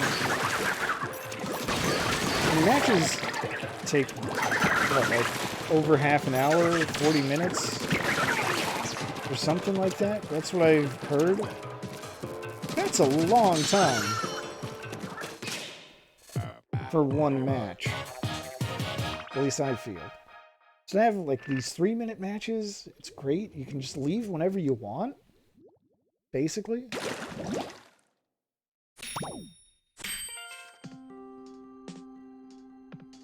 Meanwhile, these two cousins from Calamari County won Inkopolis's first annual youth folk singing contest. Their remarkable voices earned them a standing ovation from all present and catapulted them into the spotlight.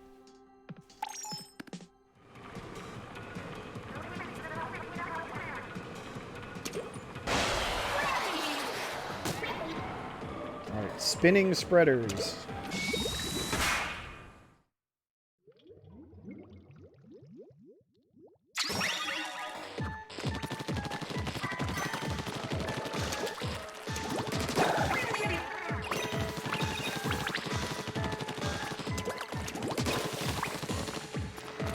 Jeez, that slightly run-down carousel music is kind of creepy. Like, do you hear that? It's hard to hear over Rugrats Hell, but I swear it's there.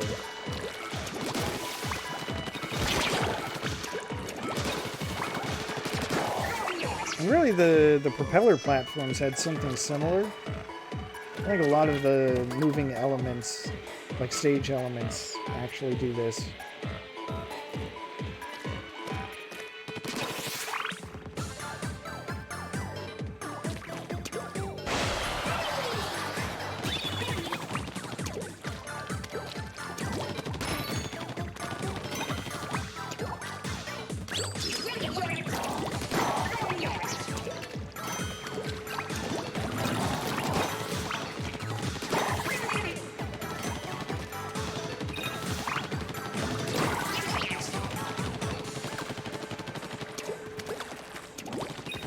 But yeah, well, I'm still thinking about it. You know, I've been playing a little bit of Splatoon 2 lately. I missed this little thing. Is that the secret? I bet that's the secret.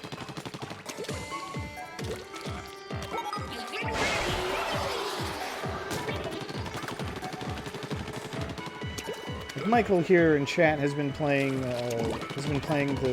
some Splatoon 2 on his stream. There's another streamer I follow who was playing it on her stream recently. So I joined in, and I had some fun. Had a lot of fun. Played for hours. It turned out, and you know, Splatoon 2 is, you know, has some changes. But then there were like some relatively small tweaks, because the fundamentals of the game are just so strong already, if you ask me.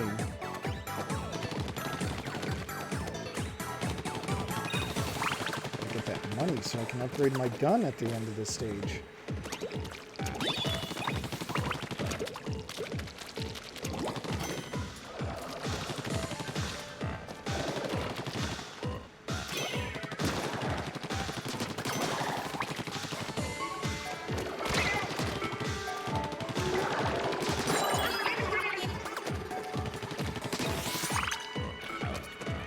Agent 1 is trying to do a cat and cuttlefish impression.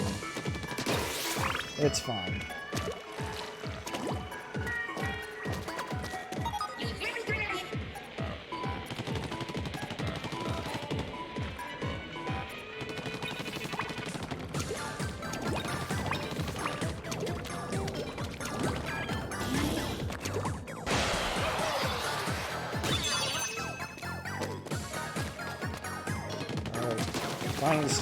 Final phase of the stage.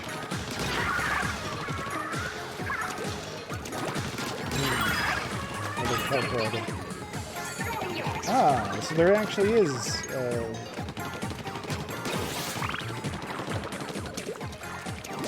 there are other specials. The bomb rush. As long as you've got meter, you've got infinite bombs. As you can see, I have no need to actually use it.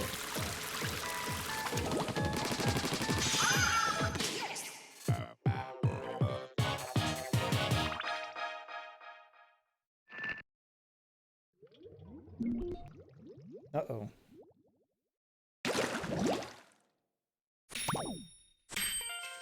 Sorry, stream disconnected. I'm trying to reconnect. OBS says it's starting. The recording is still live.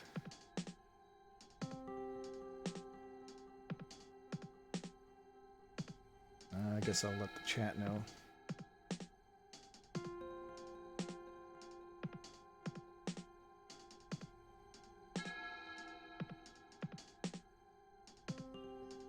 Alright, let's click that. Alright, are we good? Should be good. Don't even know how the cable came loose. I know how. The little... You know the little bit that you're supposed to squeeze down on an Ethernet cable to, you know, take it out? The one on my cable is missing that. I kind of accidentally broke that little bit off, so sometimes it just happens. Things get loose. But it should be good now. Anyway, it's Black Friday every day at the Booyah Base. Ultra Mega Hyper Sale. Every deal's a doorbuster. If you want to be the freshest squid in Inkopolis, you cannot miss this incredible shopportunity. Wow. He really said shopportunity.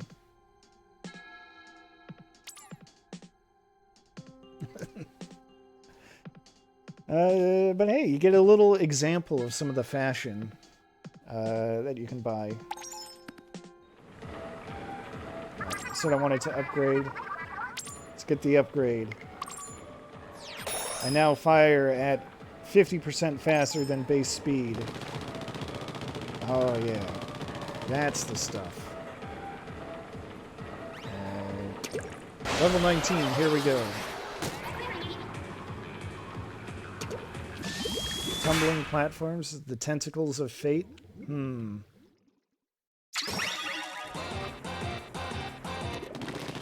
Splatforms, excuse me. Not platforms.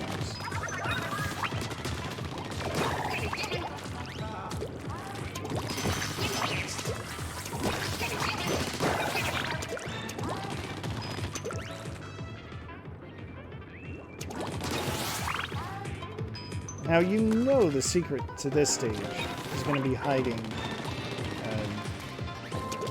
somewhere.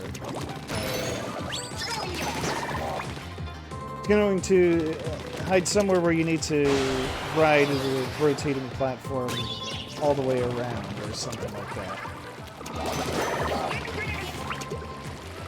You know that's happening.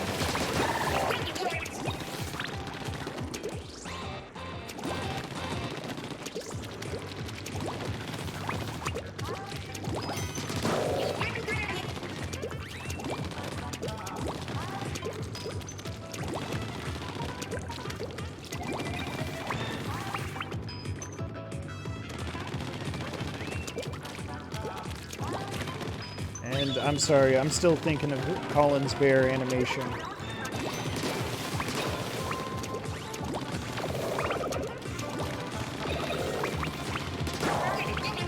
Just what an incredibly powerful statement that thing was.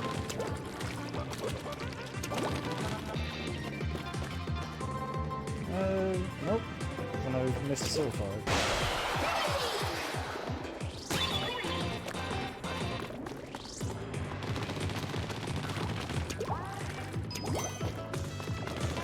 I guess just for context, if anyone doesn't know. And you never know. With memes, not everyone gets exposed to them. Colin's bear animation is this, like, 5-second video that this guy named Colin made in an animation class that he was taking.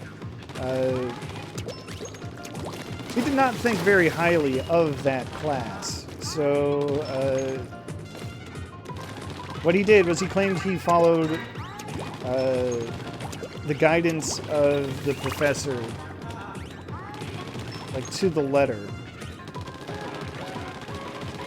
He came up with this very, very short clip. Like I said, it's only about, like, 5 minutes long. Of this relatively simple bear dancing to some music from Earthbound, or not Earthbound, Mother 3.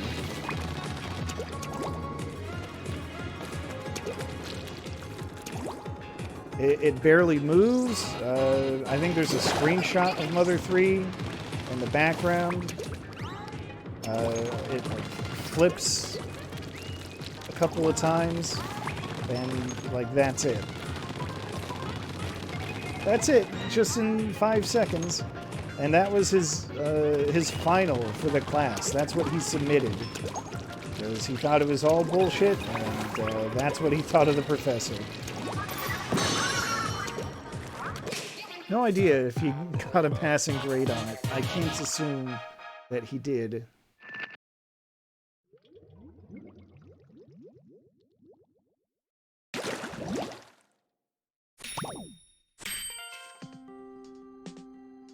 Alright. Is the big fluffy one providing shelter for the little fishy one? Or is the little fishy one manipulating the big fluffy one? We may never know. What is symbiosis, anyway? Alright,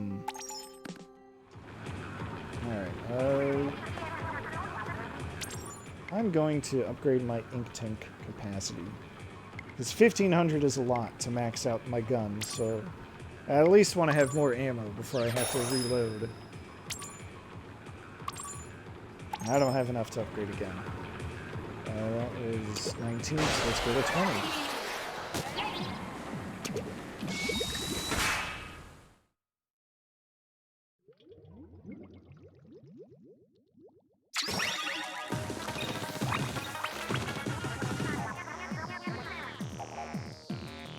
Well, I already got the lore that says that.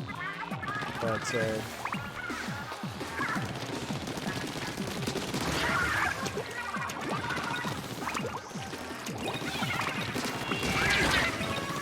I think technically you don't even have to defeat all of them, but... No, I do anyway. Because I'm here to try to find the secrets, too, you know? Bomb rush? I don't care about bomb rush.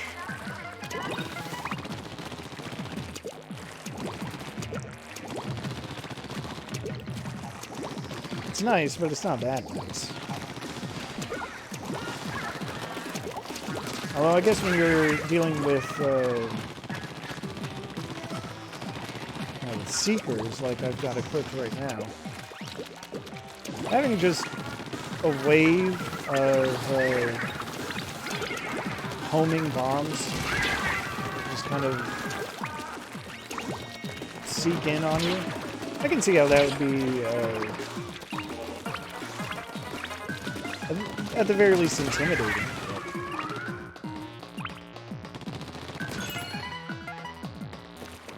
That is bubbler. You know what?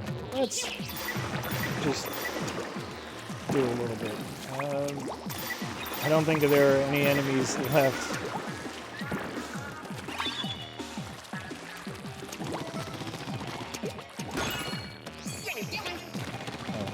I guess they're just going to give me all the specials in this map. That's fine. Where the hell is that secret box? Gotta have the goodies.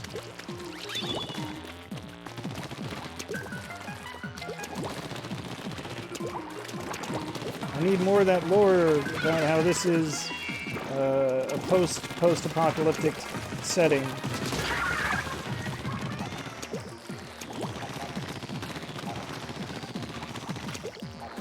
That was another fun meme for a while. About how when most developers make a game set in, you know, a post-apocalyptic world, you get like bombed out cities, collapsed buildings, that kind of thing. There's buildings turned into ruins and, you know, dust and sand everywhere. All brown and gray and absolutely bleak and dreary. And then when Nintendo does a post-apocalyptic shooter, it's this. It's bright, it's vibrant, it's got rad music, it's got fashion.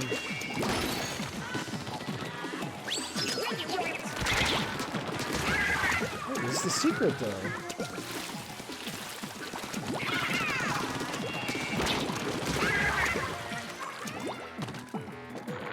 But, I say this technically isn't post-apocalyptic. It's post-apocalyptic. Like, we're not dealing with the fallout of an apocalypse. Society's already been rebuilt, you know, so it's after that.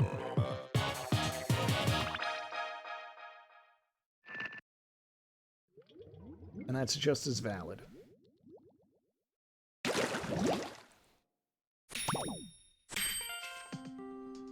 Squid Squad's new album, Fresh Kids, takes their trademark squidcore sound to a whole new level.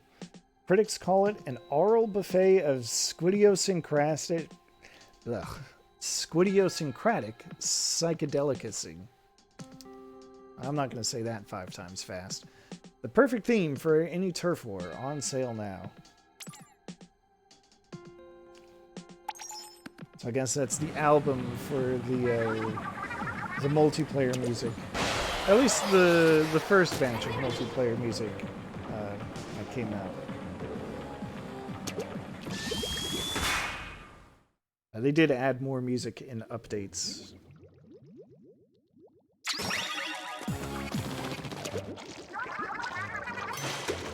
And we got another Octostriker level again.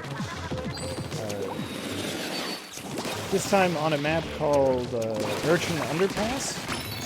Which, by the way, I kind of forgot this for a while. They added Urchin Underpass to Mario Kart 8, like that. They included it as a battle stage. Mario Kart 8 Deluxe, specifically. Like, that's so wild.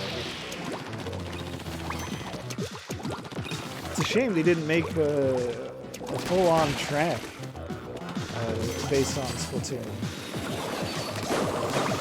Like they did when they added Link and Animal Crossing villager Isabelle.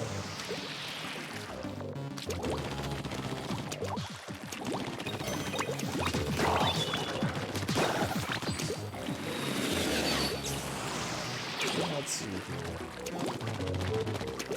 Secrets hiding here? No.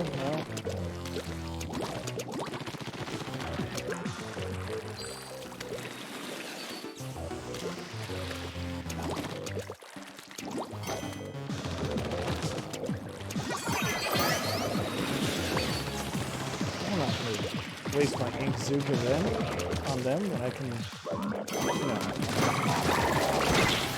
Now when I can get 10 upgrade points. Ridiculous.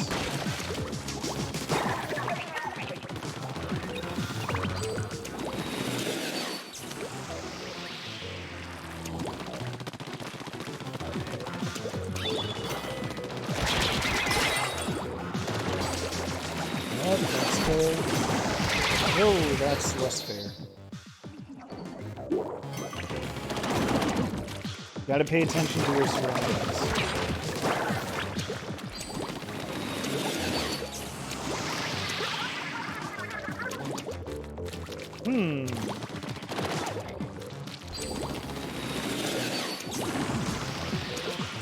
What did Agent 1 say? What was that name? Oh well, don't worry about it.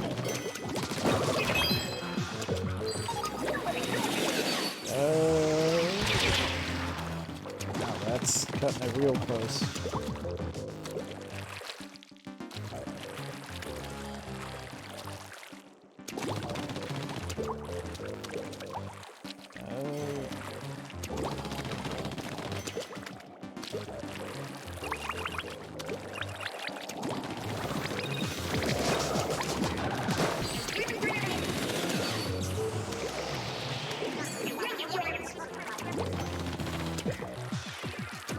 Again, they say that, and I'm not going to do it.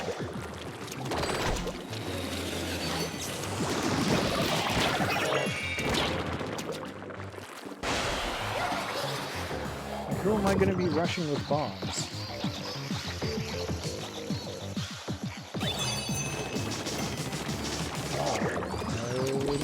This time looks like they want me to use recoils? I don't know why. Oh. Whoops. There goes my armor, there goes my special. Wait, I don't think I had armor anymore.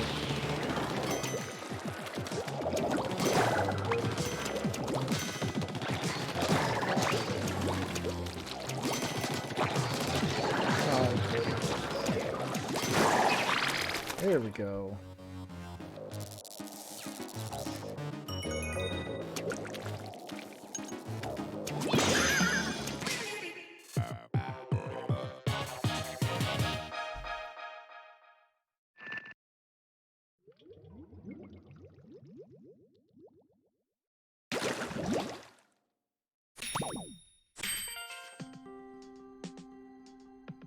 What is this? It looks just like the proprietor of that shoe shop. Could there have been an ancient creature that consumed prawns as food? A terrifying thought indeed. Just a little menu sample. Who are they talking about? We'll see eventually.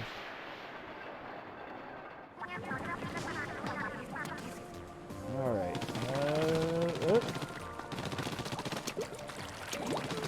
The geometry is similar. It's not anywhere good.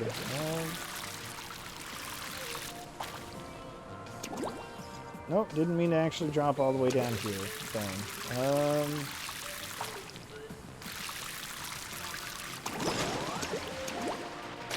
Yeah, good enough. Alright. The Ravenous Octomach. What am I up against?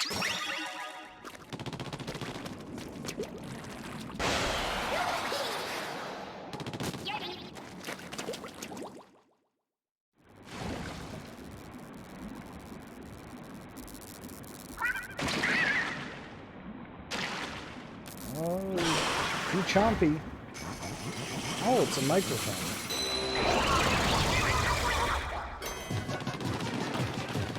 Alright, what am I doing?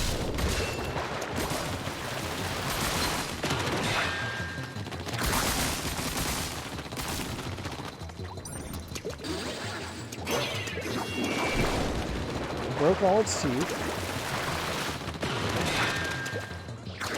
And now what? Do I throw it off? I do. That makes sense. Alright, easy enough. I got this.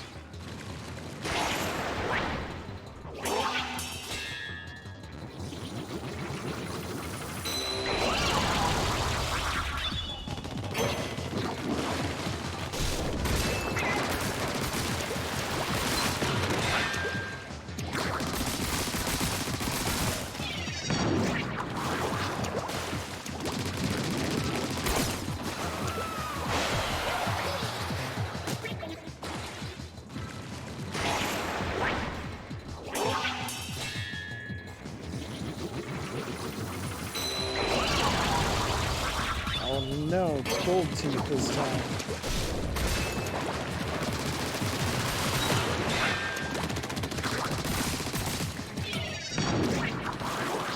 And I guess you don't really need to break all the teeth as long as you can aim your bomb between the gaps you do make.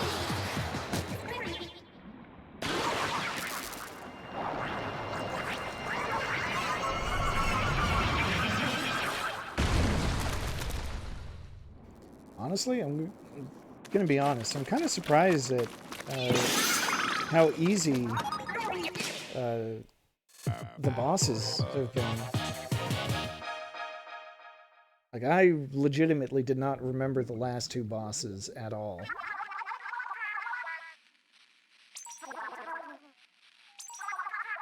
Thanks, Agent 2.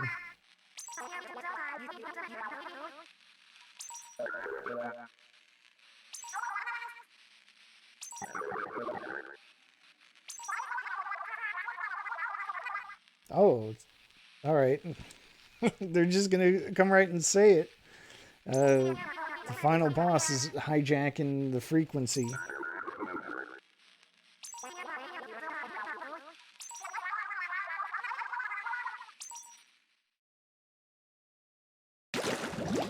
Oh, before I can do that, though, got one more world to get through.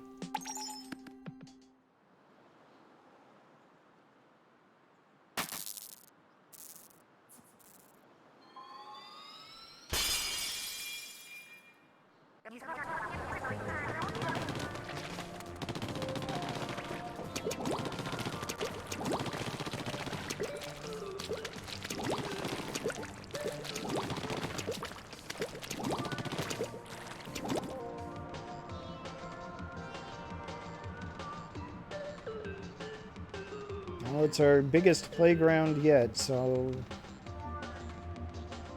I'm really going to do the best I can to find all these levels first.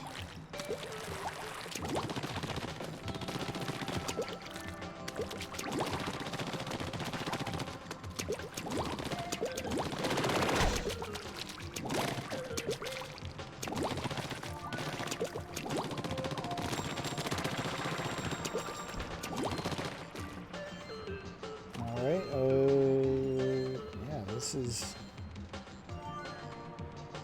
fairly expansive.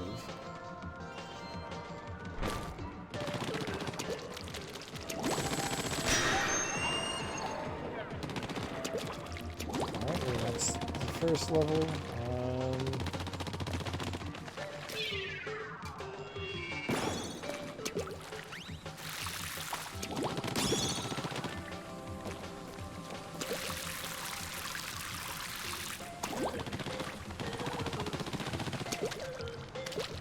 got a level up here?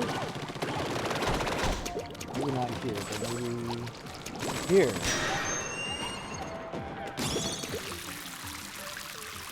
Right, 22 and 23 so far. Good.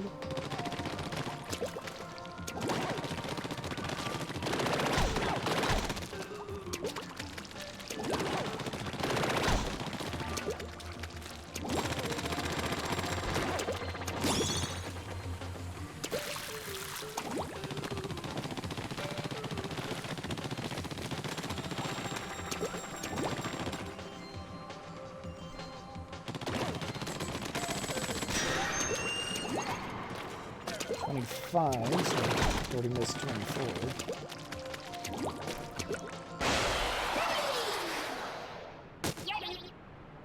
And there's the boss, which I can't access just yet. Get back here. I'm just looking at the map. We got over here to explore.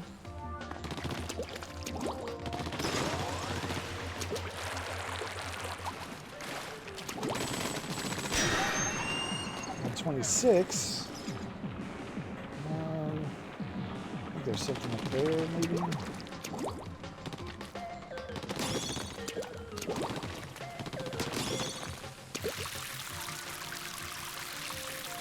Gotta be something over here. There's 24. I just gotta find one more level.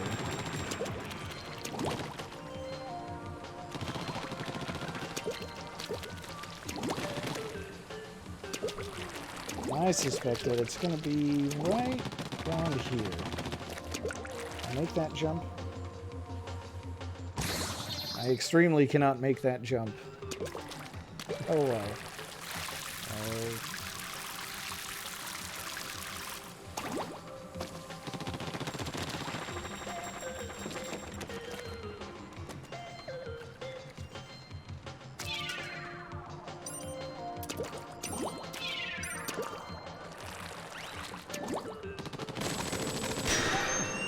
There we go. Alright. Got all the levels unlocked, so... There's 22. There it is.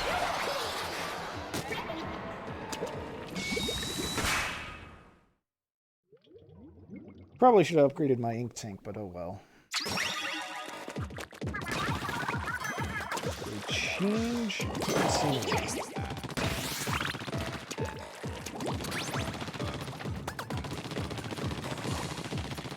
So now we got a new mechanic. I guess it's the other thing that Nintendo likes to do, is keep introducing new mechanics, even as they revisit old ones. I guess that's just also good game design in general.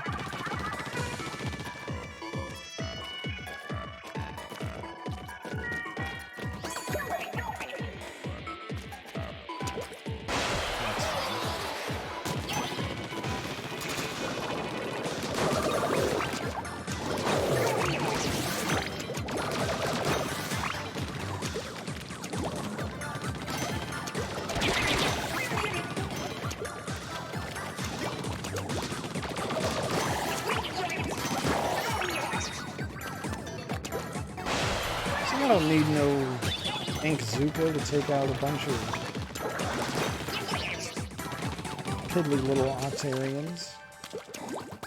That? Oh, no, I guess it's fine. I was going to say that this wall here goes suspiciously low, but it's probably fine. I'll take a peek.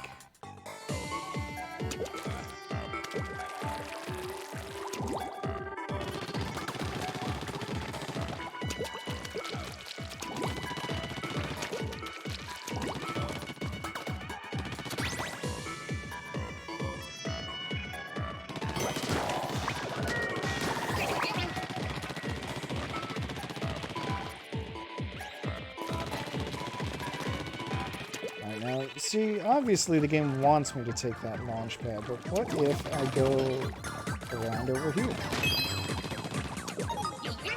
Gamer sense. Never leave home without it.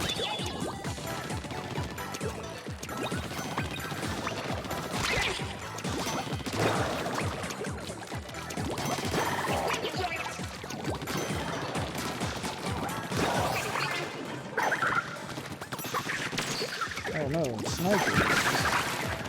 Sniper, no sniping.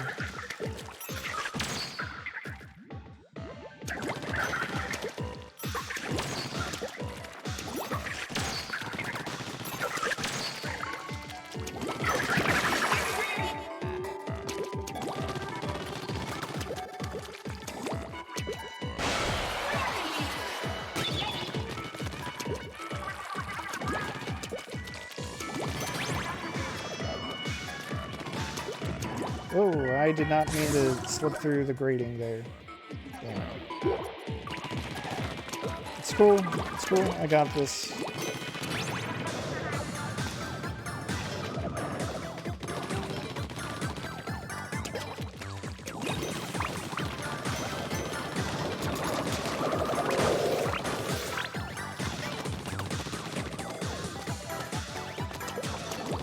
Ah, yes. Every time you make things rotate, you end up exposing or accessing another switch. Oh. All it took was 2 hits for that, huh? Okay.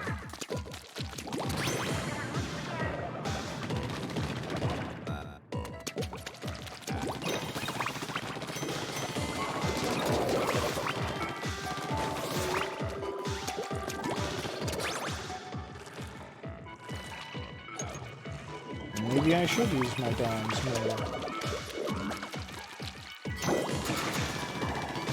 Or maybe I don't have to.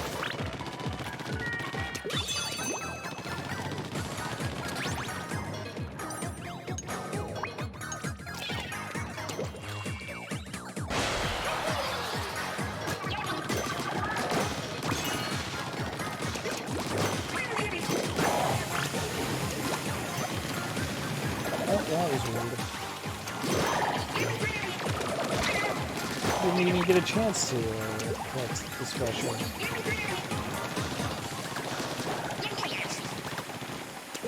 Oh, there's the key.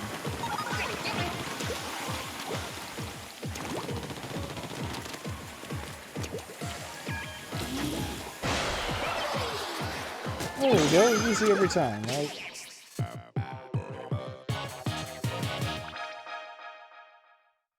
Splat Switch Revolution? I can't believe that Nintendo was teasing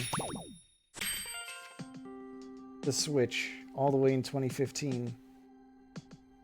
From the depths of the sea, we emerged long ago, seeking the light of the surface. In search of still greater lights, we now send this message into outer space, sealed in a disk. Perhaps one day we will encounter other intelligent life. Well, you know what they say. History repeats itself. Or as some other people say, history doesn't repeat itself, but it sure does rhyme a lot.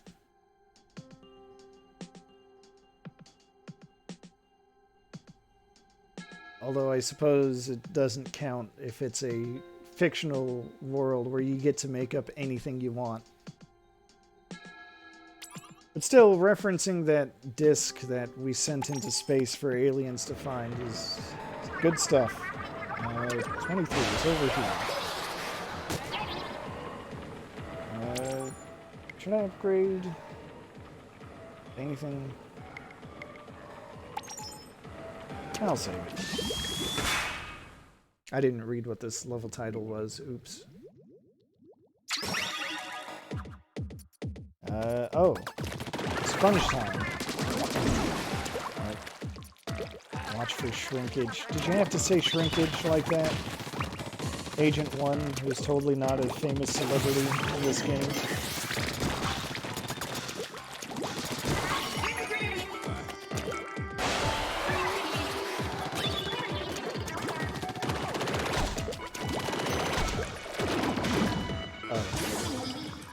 So much for easy does it.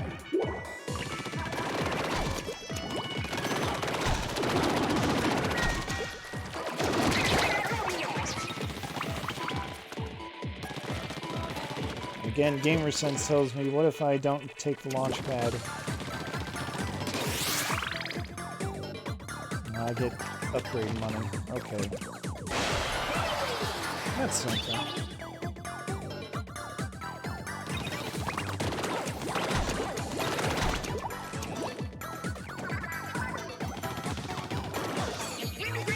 This time I'll use it because it creates a whole pathway for me.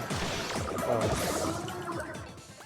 And I did not pay close enough attention. That's on me. I will accept the consequences of my failures.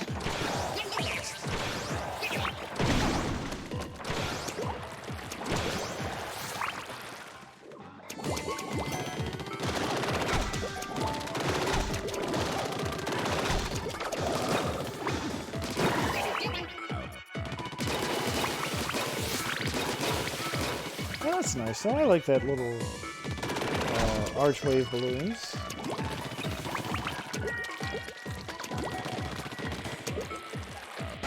It's a little satisfying to pop those.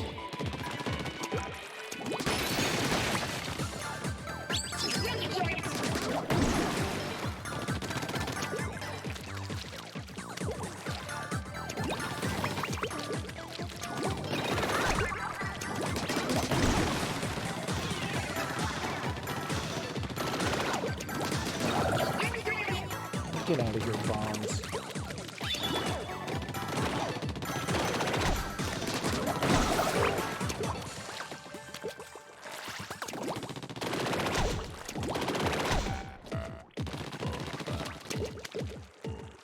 Again, don't take the launch pad immediately.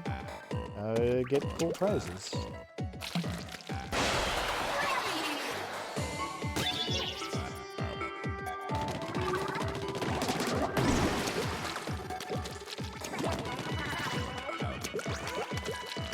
What could go wrong, she says.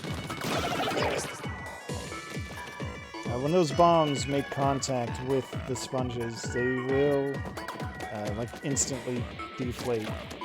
So, you know.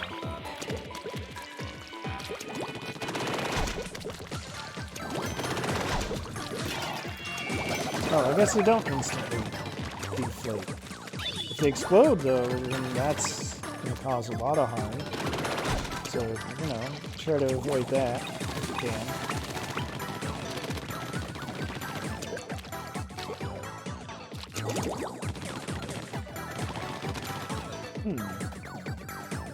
Nothing on the other side of the wall this time.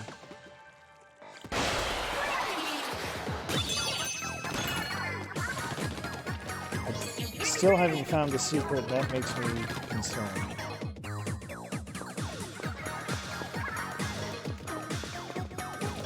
I wonder... Oh. Wait, where would the secret be?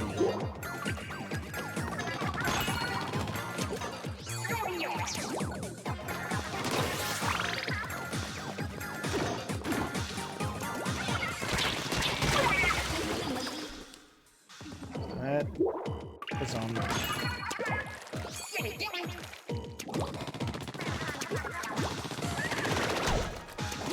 Thought maybe there'd be another secret involved getting an already maxed out sponge to shrink.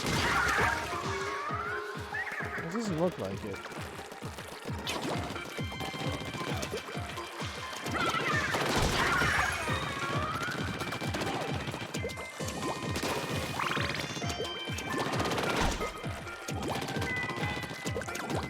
I guess I'm just gonna have to take another pass at this and try to find the secret.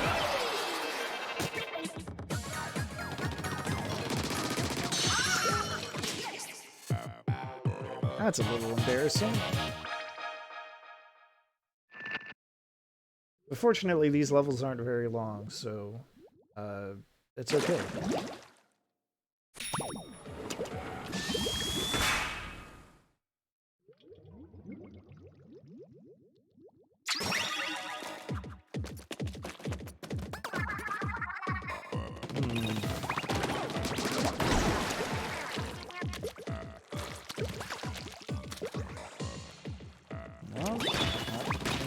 beginning.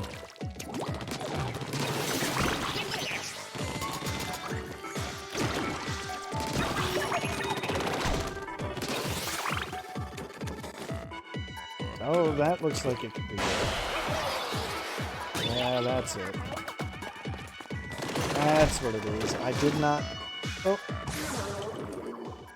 I didn't notice those lower sponges there.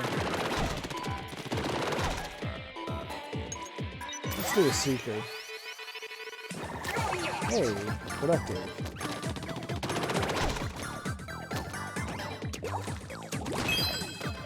There it was all this time. How embarrassing. Okay.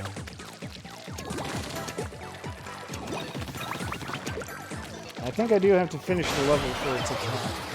So just do it again. But this time faster and more intense.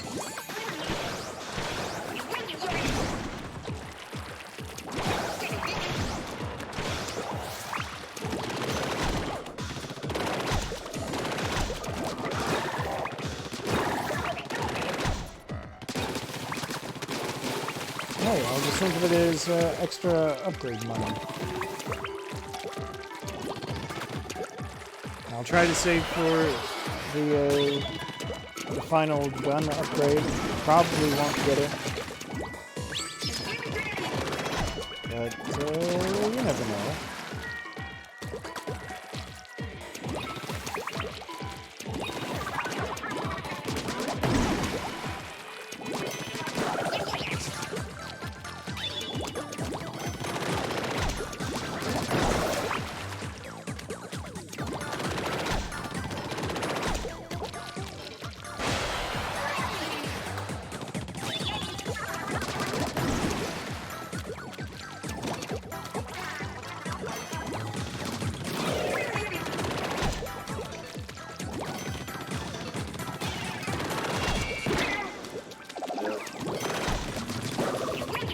Real close that time.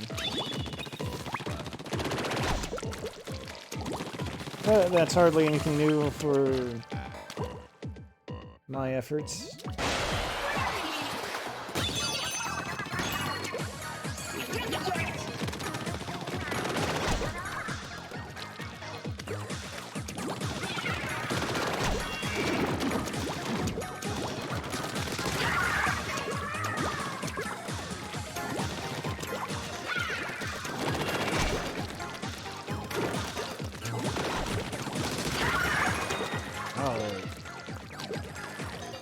Hey, by doing this, I get to show you what happens when you replay a level. The Zapfish is replaced with the little stuffed animal. It's got a cute little hat. And you even give it a little pat. It's cute.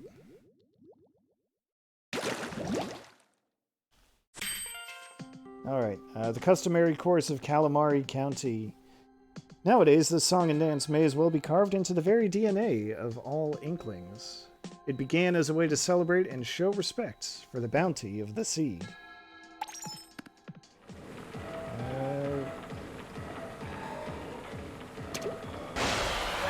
That's actual sheet music. Cool. Alright, time to slip through the defenses, as they so put it. Oh, hold on.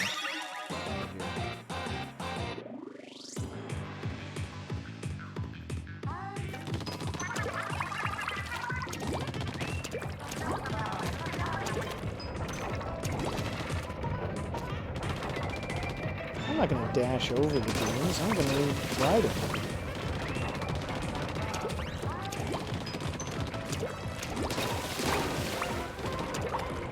The prizes.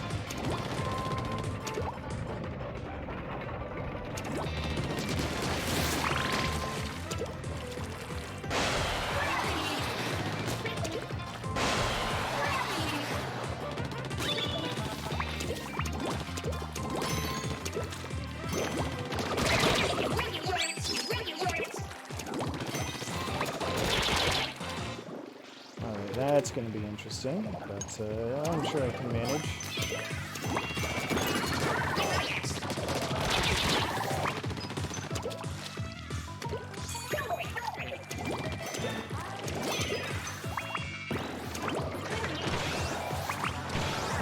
Zuka does have the advantage of, since it's like a pillar of ink, it will go over shields, and it does drop. So you can take out shielded enemies with those. I guess that's neat.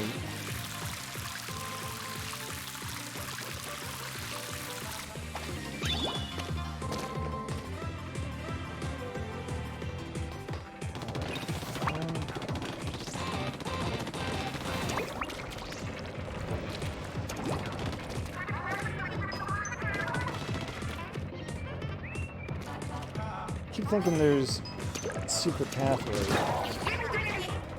under there, but there's not. Right, that secret is easy to find, so I'll take it.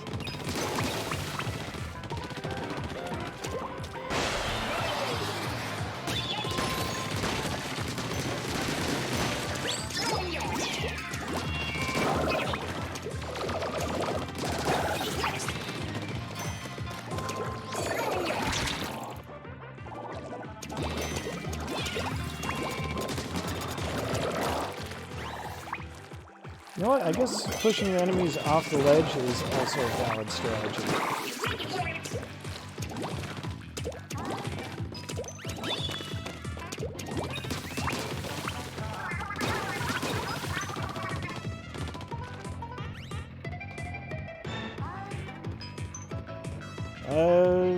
Yeah, Yair. I don't know. I guess it's supposed to be like, yeah, except with an at the end. I'm not going to question it.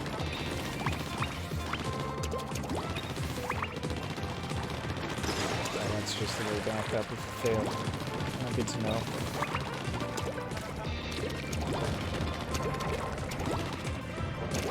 Yep. There we go. It could be yay, but more. That's also very okay. Oh shit!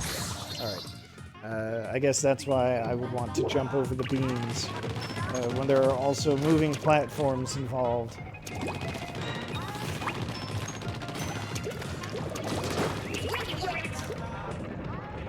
In that case, I'd rather ride the beams anyway. Maybe not.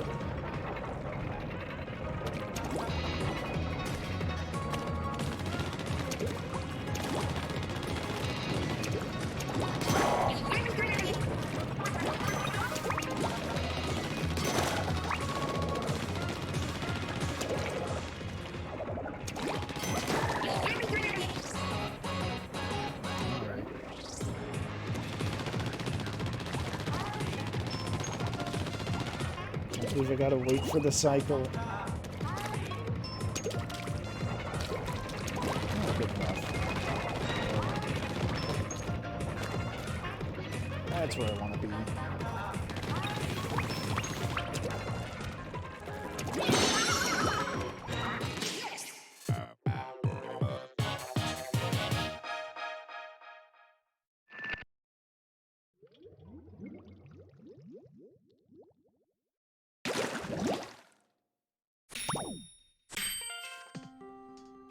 Why are we here? For what purpose do we exist? We must not dwell on these questions. We can merely trust in the will of the universe and spend our days and nights in harmony with the world, celebrating this festival called life. So I guess I could take a moment to talk about this. A big feature of Splatoon was, you know, these big events, Splatfests. You've probably heard of them if you haven't played them before, where this ancient device, which is totally just a fax machine, just randomly prints out a question. Well, you see, it's an artifact from human civilization, and they don't know what it is, so they treat it as sacred. And then every so often, it just... I think the word of God explanation from the developers is that you know that idea that signals, like radio signals or whatever, get emitted into space and just technically go on forever. The idea is that somehow the signals like that were taken from internet forums. They bounced around space for a while. They eventually came back, and they get received through this fax machine. And then they're just, this side or that side questions. And then they all have a big old, days-long turf war over it. Things like, do you like cake or ice cream? Do you like dogs or cats? Just, stupid little questions. Yeah, that's the explanation for that. Just stupid, harmless questions that nerds argue about on the internet. That's how they get them. They've turned it into a sacred ritual.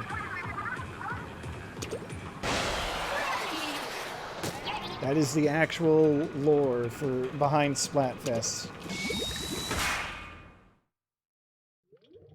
It's great. I love it.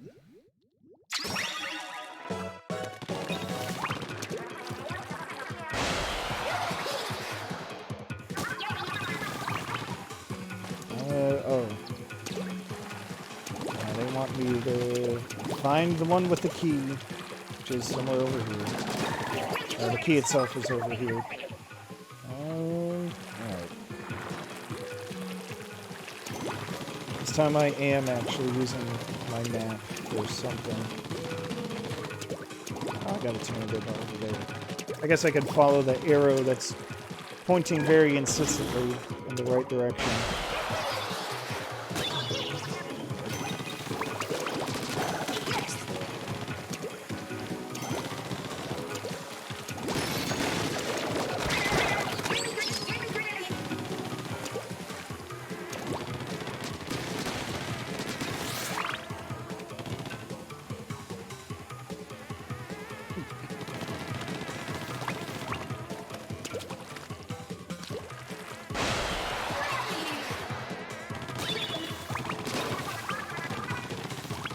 Oh, yeah, well, that's basically it. It is a ritual.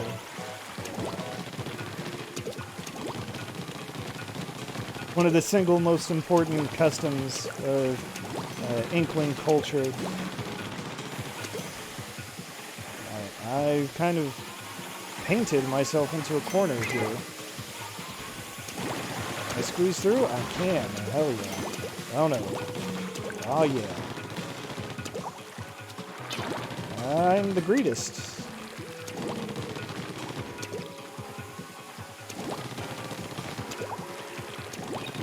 Big brain squid kid and winning again.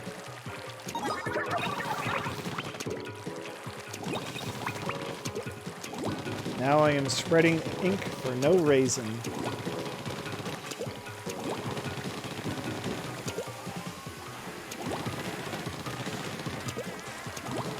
That was a good episode. That is, of course, a Futurama reference.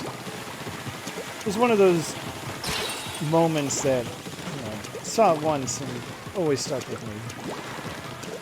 Just love it. Alright, I kind of galaxy brained myself into that one, though. Alright, let's try that again. This time without the failure. I feel like the secret scroll is on top of that one machine right there.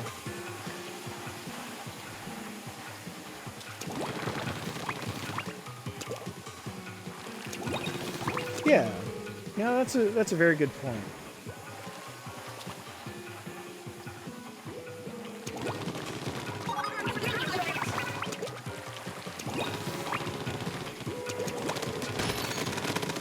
Okay, so that's armor, not secret. Fry getting to be Fry and be the hero for it. That is nice.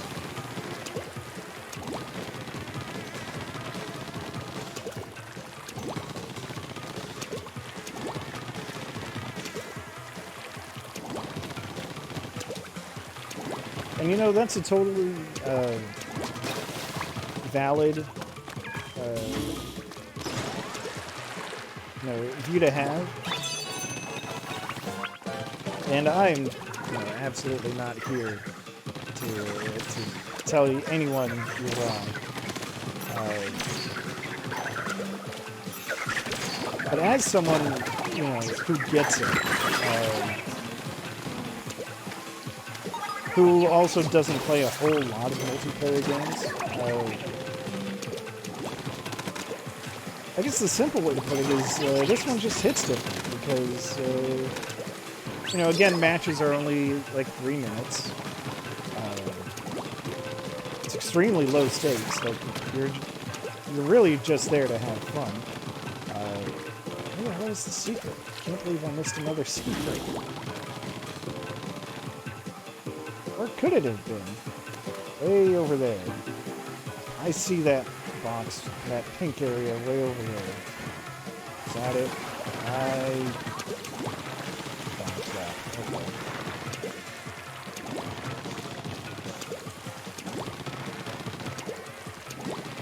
Probably a big thing that helps, though, with the multiplayer is just how impossible communication is. With a pickup game with randos. You're not getting any voice chat, anyone mocking you for not being good enough. Who cares? It's just Splatoon.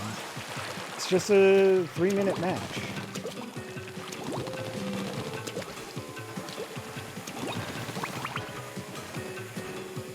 Like, I can't show it off quite now. But your only two options for communication are basically follow me and booyah. That's it. Those are really the only two things that you're able to say. And that's fine. Like, that's good. Alright. See, the secret's right over there, and I have no idea how to get there. Or is it? Is that stuff that just reset because I died at some point? Maybe. I don't know. I guess I'm just going to replay the level.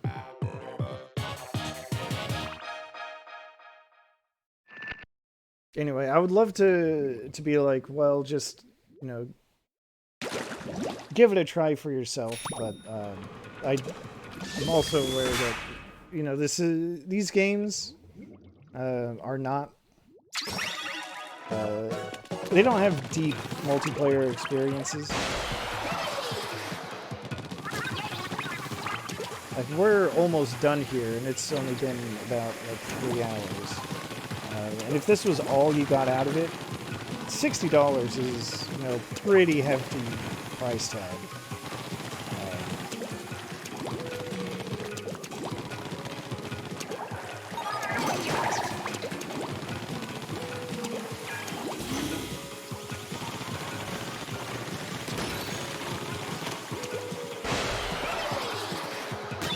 Although, they have also had free weekends where you can just download the game and try it out, try out the multiplayer for free. Yeah, that's the other thing too. Like, I am 99% sure that if you were to look up the price for Splatoon 2 today in 2021, it's still $60.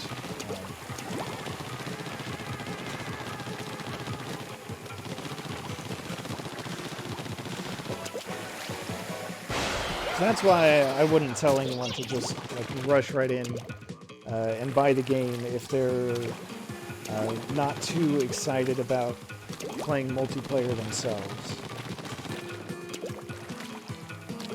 And I really don't foresee them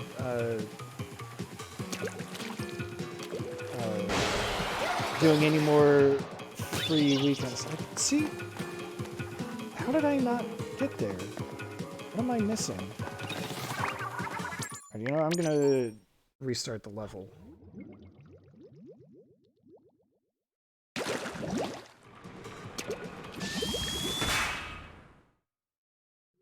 Star Fox Zero. I liked Star Fox Zero. It's got a bit of a steep learning curve, but you know, I am a registered Star Fox liker. And once I got used to it, Star Fox Zero was definitely fun. I didn't get the tower defense game with it, but I did get the base game.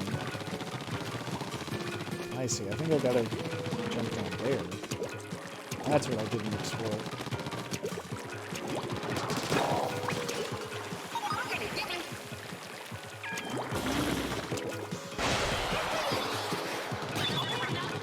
I have, once upon a time, played with the idea of streaming Star Fox Zero, but a big part of the gameplay is using the gamepad to aim. So it's another one of those few Wii U games where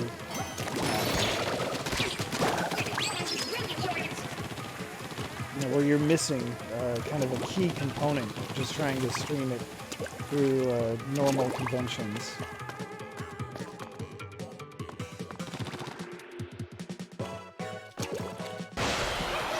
Yeah, I don't know how you would do it, to be honest.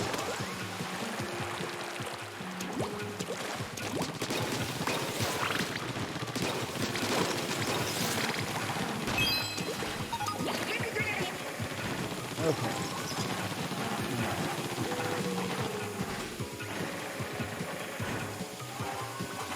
Plus, it also has sections where the gameplay is all entirely on the gamepad, and unlike, say, Wonderful 101, it didn't have a way to switch the screens around.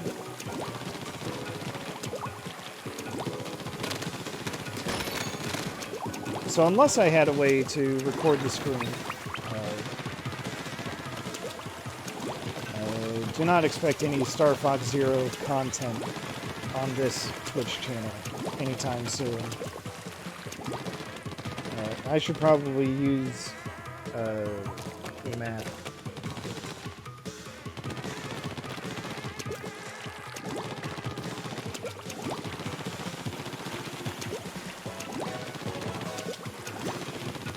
Right, that's another big part of it with the gameplay, was that the controls were all motion-based, like this is.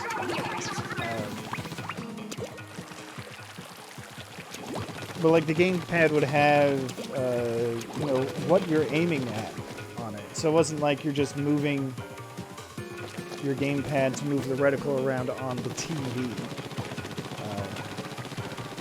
At least I think. I haven't really touched it since it came out and I beat it.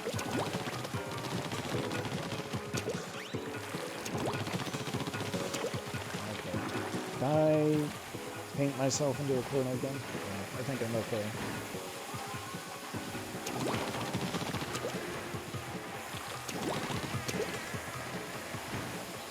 Oh.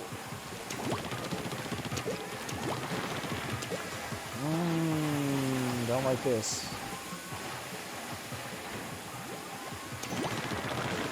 I'm just going to take the long way around.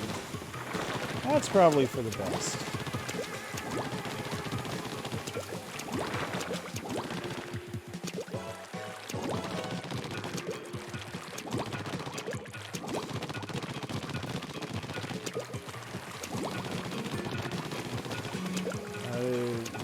Yeah, I do agree. If there were just more traditional controls, that would have been nice. Almost feels like a shame to say that about so many Nintendo games.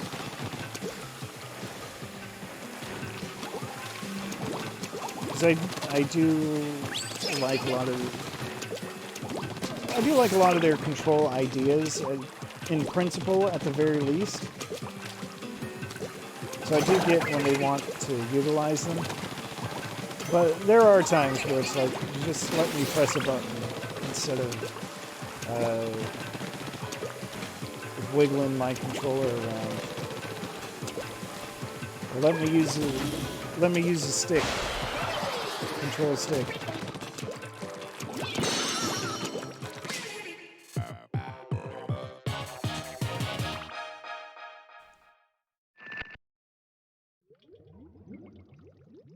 But oh well.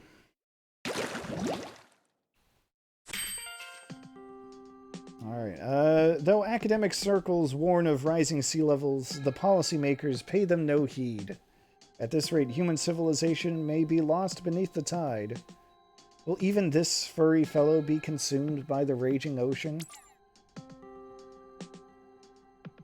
So they're just coming right out and saying, hey, pay attention to climate change, people.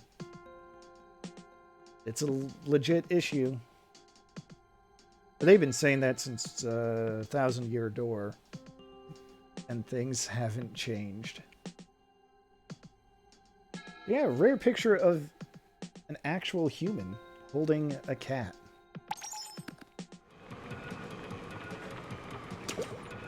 Who is that cat? I don't know, maybe we'll see. Alright. Rumble at the rig. This is Salt Spray Rig. Not to be confused with Bluefin Depot.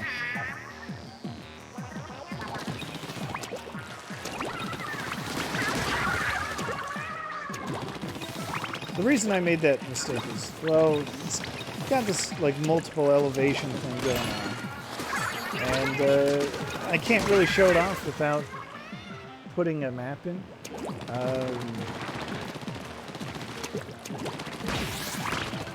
Is this second or third post-apocalyptic franchise? That's a good question. I'm not sure what the first one would be.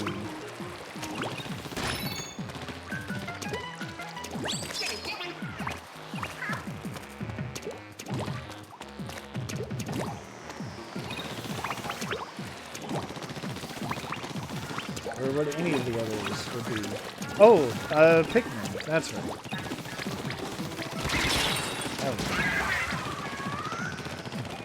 I guess Pikmin would be first. I mean, Pikmin was relatively early GameCube.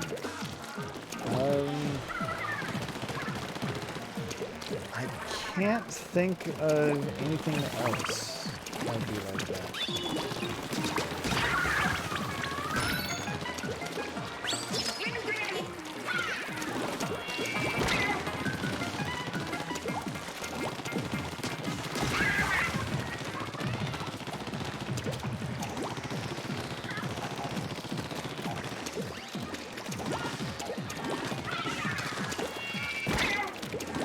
Pikmin had the, they even had, like, product placement items, right? Things that you could, like, treasures to find, like batteries and soda cans or something. I don't know. Here's one of my secrets. I never actually finished Pikmin 1, and therefore never went on to play Pikmin 2 or 3. Because, you know, that in-game 30-day time limit always stressed me out. Especially because I always felt like I didn't know what I was doing.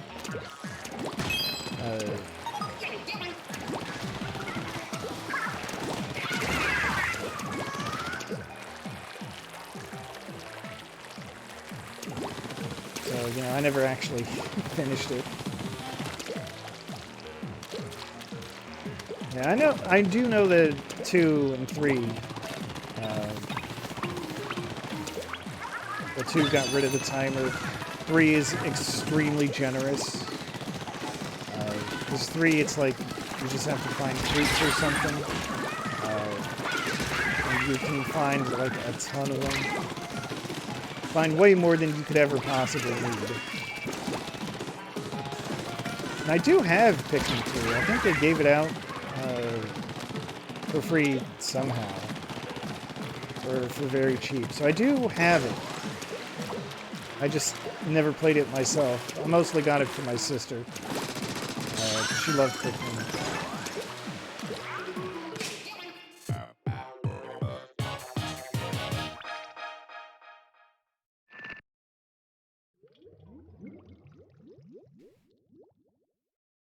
Anyway. A 12,000-year-old fossil of a creature with an odd internal skeleton. Its small skull indicates the creature was likely primitive with little intelligence. This specimen appears to have been fossilized in the middle of some kind of ritual.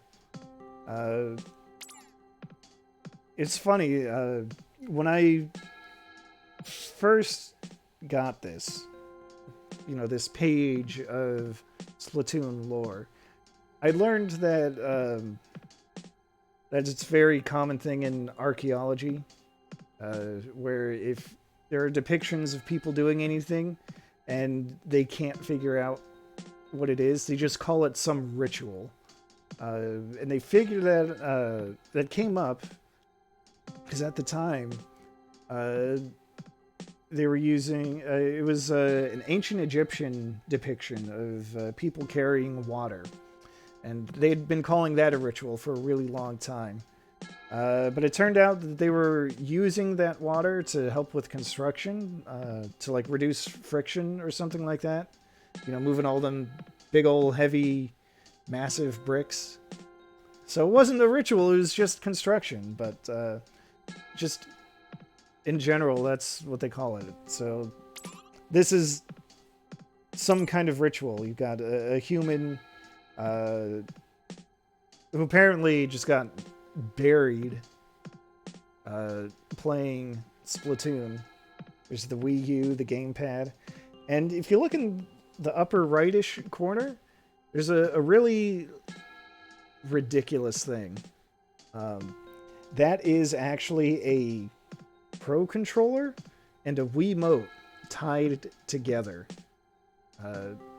So in the hub, like main menu hub, the Booyah base, there's that dojo for local 1v1 multiplayer.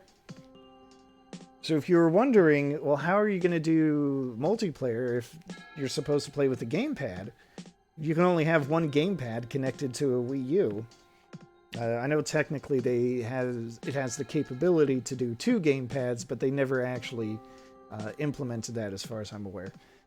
So what you would do is you would take a Wii U Pro controller and you would tie it to a Wiimote that had Motion Plus.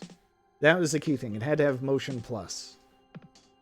And when you do that, it would function just like the gamepad. You could move it around to aim and all that. I've never actually played it. I do have the controllers for it, but I've never tried to tie them together. And no, you could not buy a separate gamepad, I don't believe. So that's, another big reason why none of the games ever supported it. It was just something they advertised, like when they launched the Wii U. Like when those demo trailers to show its potential.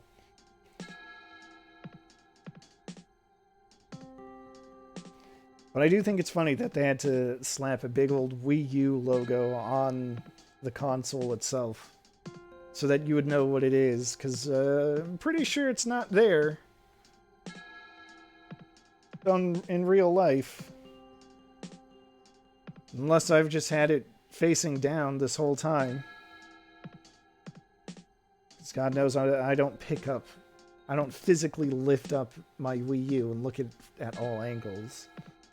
Alright,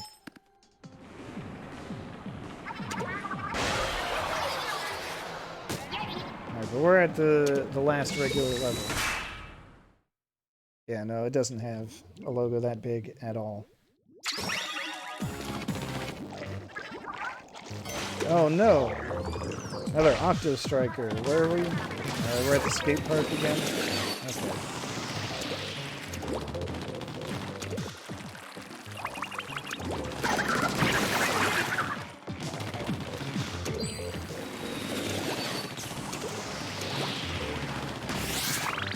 So one thing that was kind of wild in revisiting this game again is just also noticing just how limited a lot of things are. Just like aesthetically. Like I had forgotten that in Splatoon 1 you don't get to choose a hairstyle. I was looking through the soundtrack and there were like only five songs that would play in the multiplayer. And I don't know, I want to say like maybe certainly a single-digit count of stages. I don't know how many off the top of my head.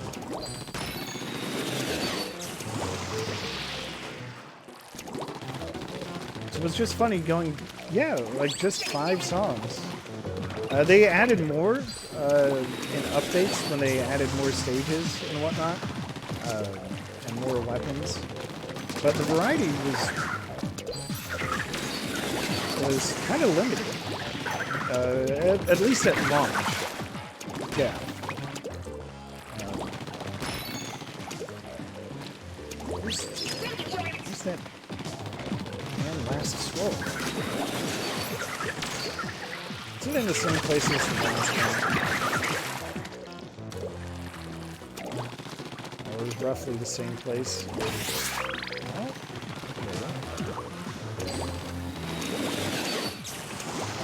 Having the same issue as last time, even though it's the same thing as last time, it's not that big.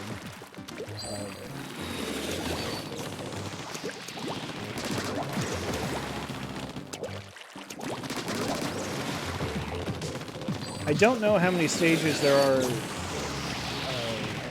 now in Splatoon 1 off the top of my head.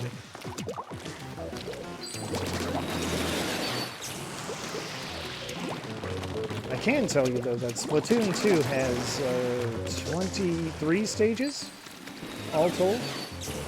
23 regular stages. And then with Splatfest, every Splatfest they came up with a new stage. Oh, there it is. Oh, I gotta go around. Damn it. Okay, fine. It's fair. So every Splatfest, they created like a new stage that was only available for that Splatfest. And they came up with 43 of those.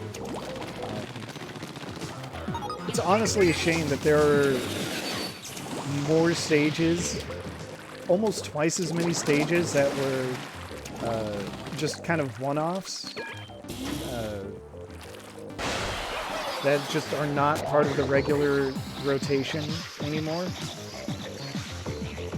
Then there are stages that are in the rotation. But at least it's still possible to play those unique Splatfest stages if you're doing a private group with friends. Because then you can pick any stage you want. Any colors you want, too. That part is also nice. Otherwise, your colors are random.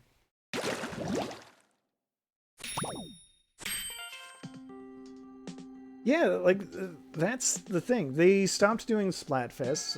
They brought back one of them, like, a month ago. It's like an encore or something.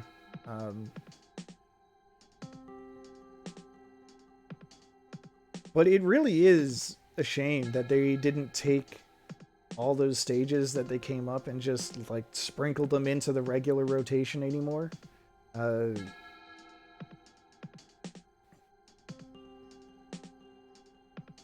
that's what they would do with Splatfest. You would have, like, at all times, like every 2 hours or so, you'd get like 2 new stages. And then in Splatfest, they would add in a 3rd unique stage. That was always part of the rotation. And you would just randomly be assigned to the unique stage or one of the other 2 regular stages. All right, I guess I'll read this. Oh, my beloved Judd. It seems the day has finally come. This capsule is designed to remain cryogenically sealed for 10,000 years. Goodbye, my perfect little kitty cat. May your meows echo through the ages. So, sealed for 10,000 years. And, by the way, I think we got to go all the way back to, what, like number 4?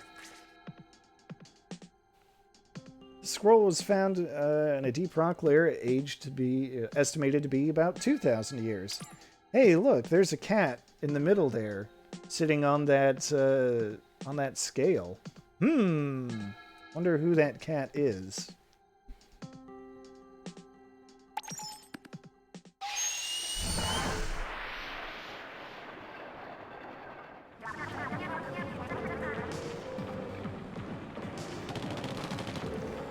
So I got to figure out how to get up there. I know I have to climb, so I guess I'll start climbing.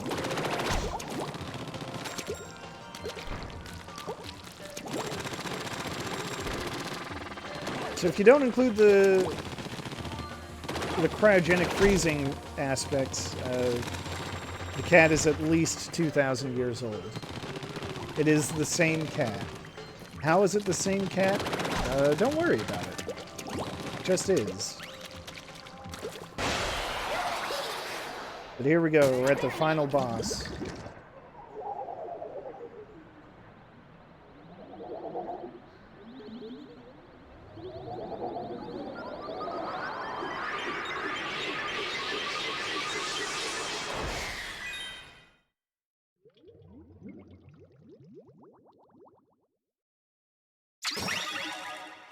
Oh, there's the great Zapfish. Oh, and there's Captain Cuttlefish. And as always, our heroes realize it's a trap, and they forge ahead anyway, because traps don't work if you know they're there.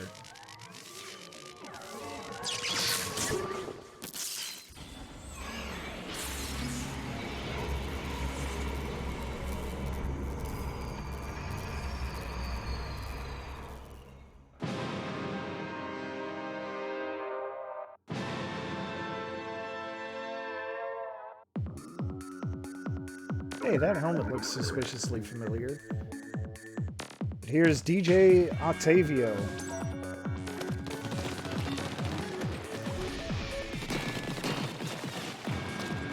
And we're just getting right into the fight.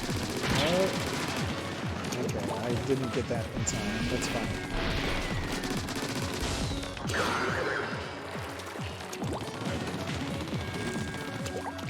He shoots a fist at you, you shoot it back.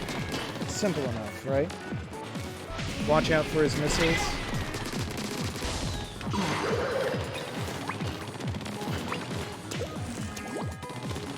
Yeah, it's fair to say he's got sick beats.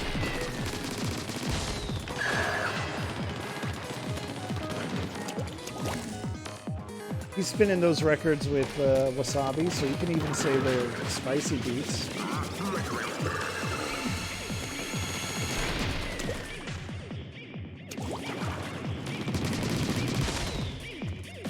That big missile has shutter shades. Just like with the fist, you gotta shoot it back.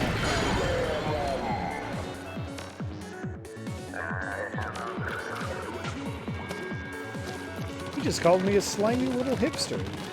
He's not wrong, but what the hell?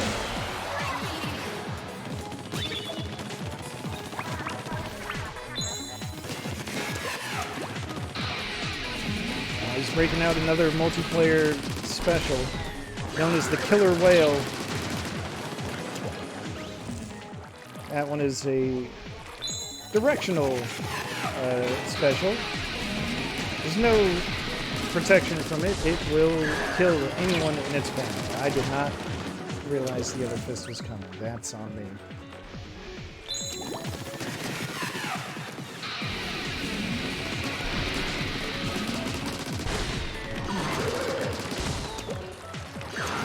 I think I finally have enough room to move forward.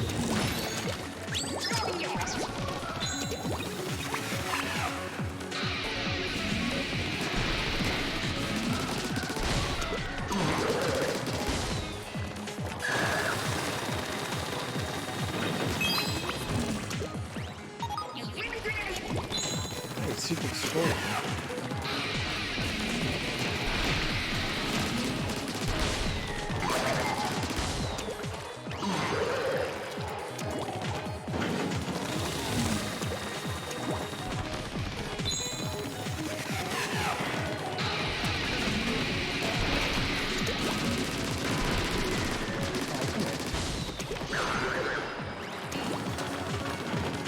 Now, I will admit, when I was testing this on my own time to make sure that it captured right and all that, I did fight this boss again, so I do have a pretty solid idea of what to expect.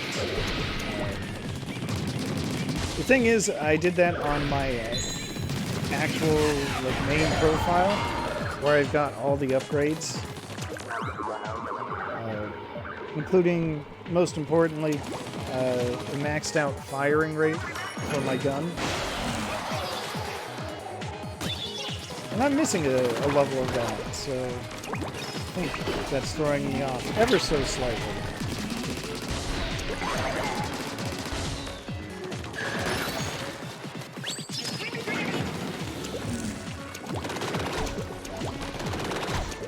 Not that I'm making excuses.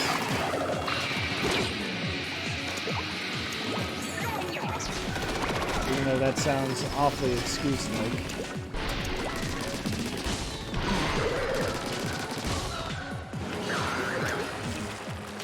I mean, it just means that those punches are getting a little closer than I would like. Oh, yeah, now he's throwing out bombs, or capsules, I guess. But they're just more enemies, so that's good.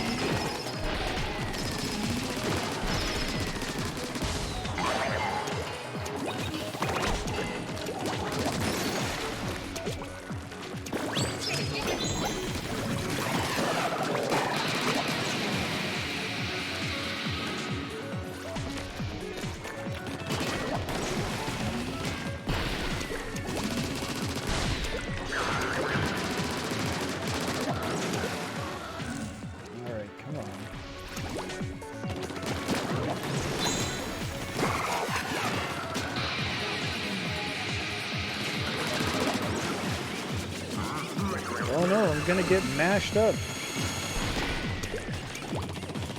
Well, that's fine though, I like a good mash up. Who doesn't?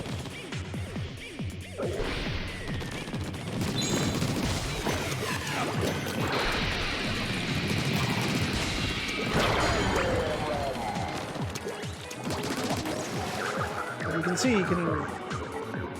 Yeah, I was just about to say, as this fight goes on, does a really good job of just absolutely overwhelming you.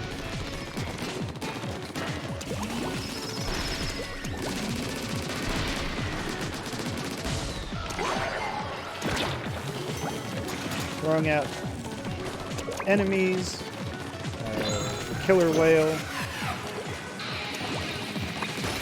the torpedoes, I guess.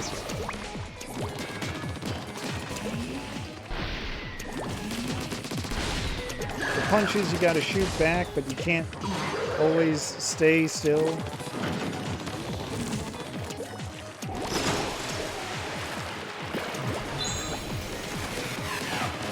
Because they're the killer whales to watch out for.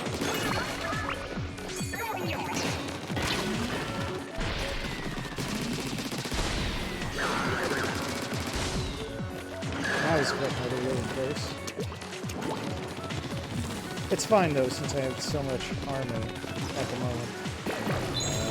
I probably don't even need to be pushing forward right this second.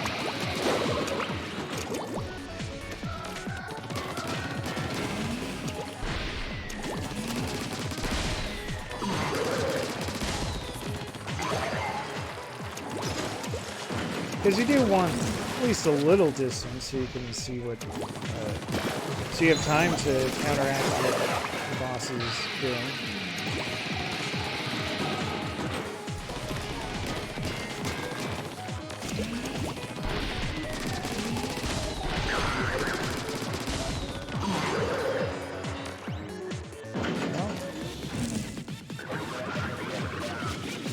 Well, now he's going to drop the C base.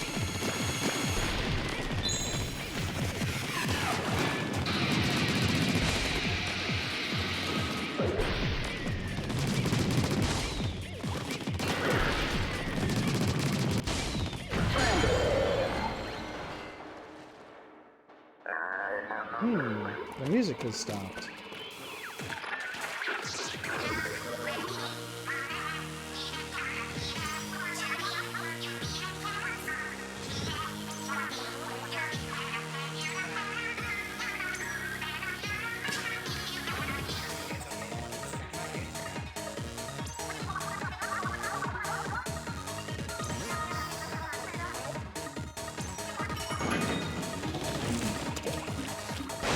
Surprise! Agents 1 and 2 are the Squid sisters.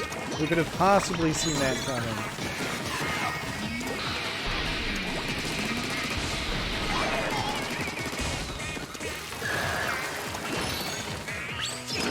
What a twist.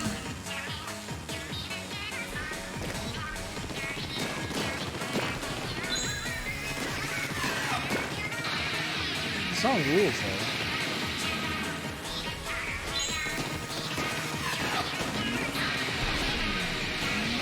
Oh.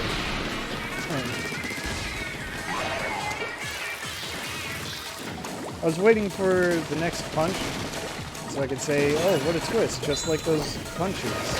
They're twisting through the air. And then I didn't see it coming. Oops.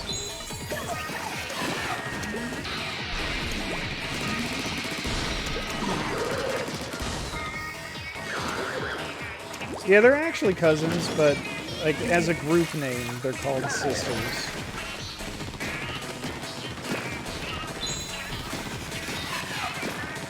I don't know, it's just easier that way, I guess.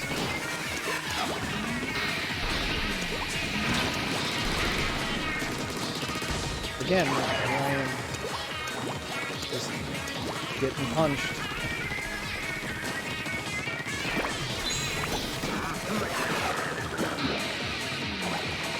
At least this part of the stage has these little areas for you to like, hang out on the side. To either redirect the killer whale to a more convenient angle.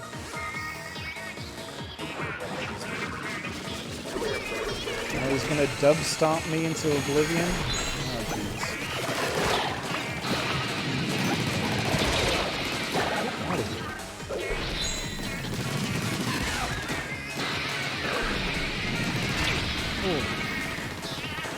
That's the hard part. When the big missile comes at you at an angle super fast.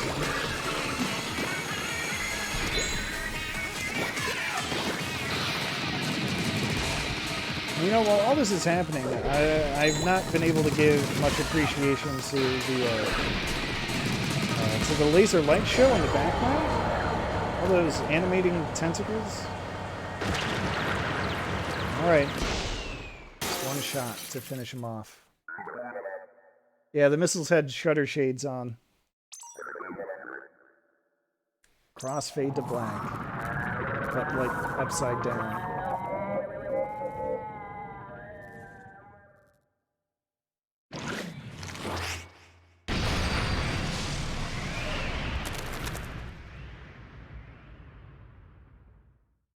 But hey, you did it. That's the final boss.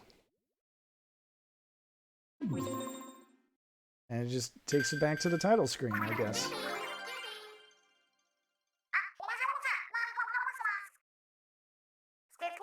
It's not that late.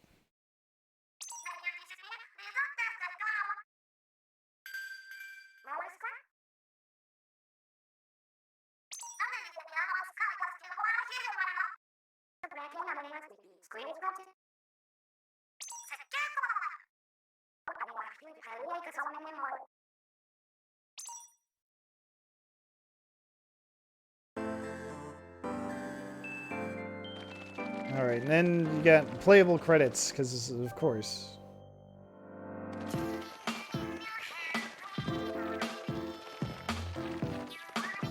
You gotta actually play them if you want to... Well, I say play, but, you know. Oh, that's right. You can throw bombs.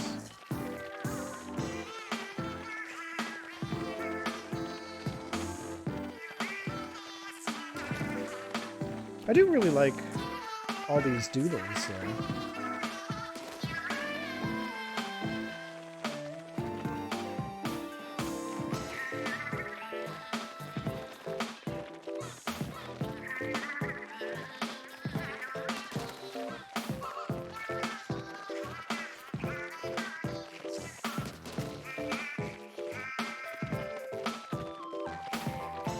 Right, yeah.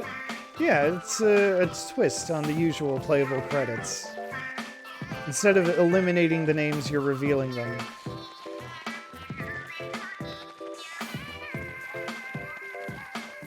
Look at that extremely good squid with the wine glass. Oh no. That's the problem. If you stop to appreciate any of these, you might end up missing some good stuff.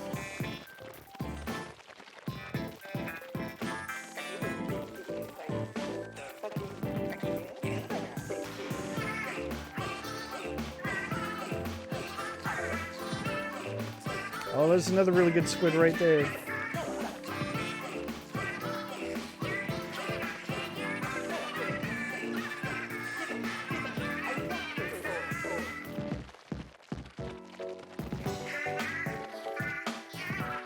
And I think some of them have passed by already. Hopefully there's at least one more.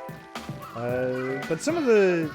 Yeah, there's one. Right up there in the top left that just left the screen. Sometimes you get little doodles of, like, the Inklings interacting with the Octolings in a non-hostile way. Yeah, that's kind of the vibe that I got. That it's, that all these doodles are from the staff.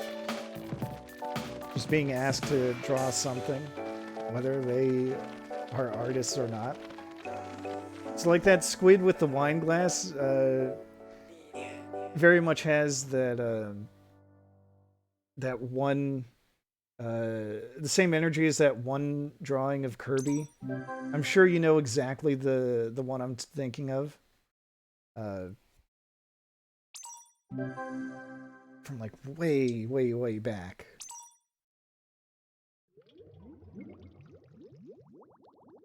I forget which Kirby game specifically. Yeah, I unlocked some gear. So let's see, if I go... if I press plus, I actually can... For completing the mode, I get extra costumes that have abilities to, you know, make my stats a little better.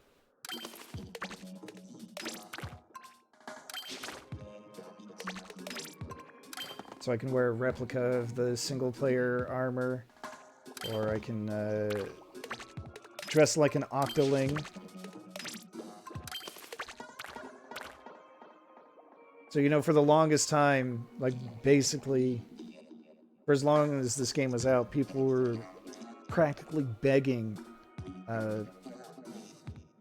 for playable Octolings. And I think someone found a way to just do a little save edit hacking to turn their player into an Octoling. Because there's like some bit where, you know, it's like one is Inkling boy to his Inkling girl. And then there's a secret option 3 for Octoling. So with save editing, you could make your player character an Octoling, but I think that was, you know, always a risk. But it worked online, like, people could see it. But it wasn't until the DLC of Splatoon 2 that they actually let you play as an Octoling. Where's the weapons? I'm just going to do it through the gamepad screen. Turn in those scrolls that I got. Oh, never mind. Since this is an alternate profile, I can't, I don't have, like, online access. So I guess what I'll do is I'll just switch profiles to my main one. And I'll do, like, a match. I'll show off the shops.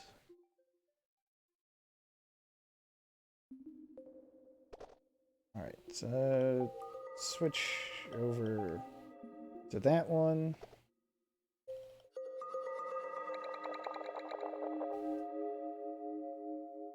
It's not that the main profile alone can have online, it's just that you need like a Nintendo Network ID. And I think you can only link that to one console profile. And the other thing is, even though I know I'm never going to play this game again on my own, I didn't want to just, like, delete my save. So I just made a new profile and started from there. Because that's the only way you can start the campaign from scratch, is by deleting your save. So normally, when you're not playing the game for the first time, you've got this at the beginning, where they tell you the stages that are in rotation.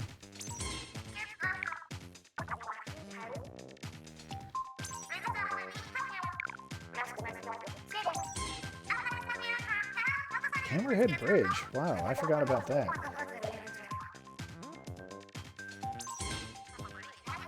And Callie and Marie will just make their little commentary about it.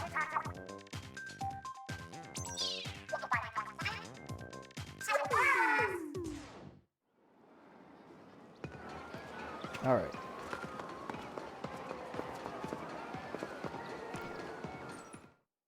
So let's see here. We've got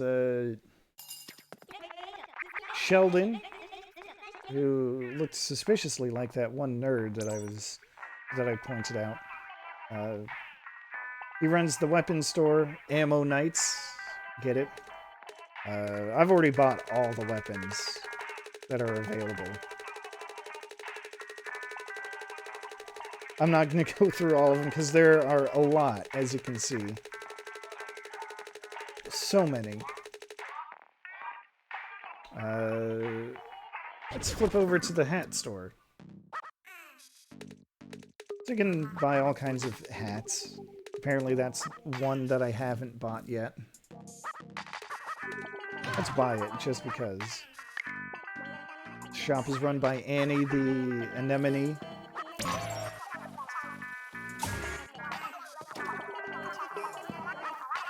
That clownfish that... Ah, right, Mo.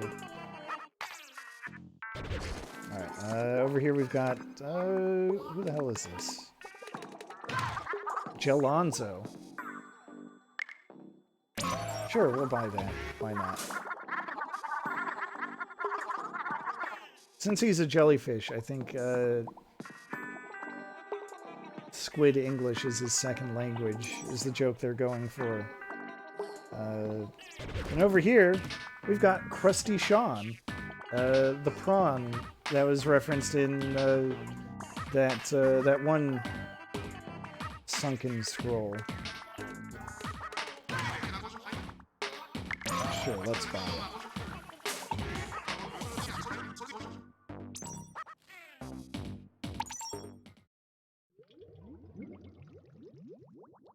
So I'll do one match. This is the lobby screen. Regular battles are always turf wars. Ranked battles do change. This one is called Rainmaker. What the hell is Rainmaker about? Right. Collect a Rainmaker, which is basically like a super Inkzuka. And then you try to take it back to base. Capture the flag. Only the flag is a weapon. Oh yeah, and it's guarded by a shield, so you have to break through. Oh, you head to the other team's base. You don't bring it back to yours. That makes sense. That's right.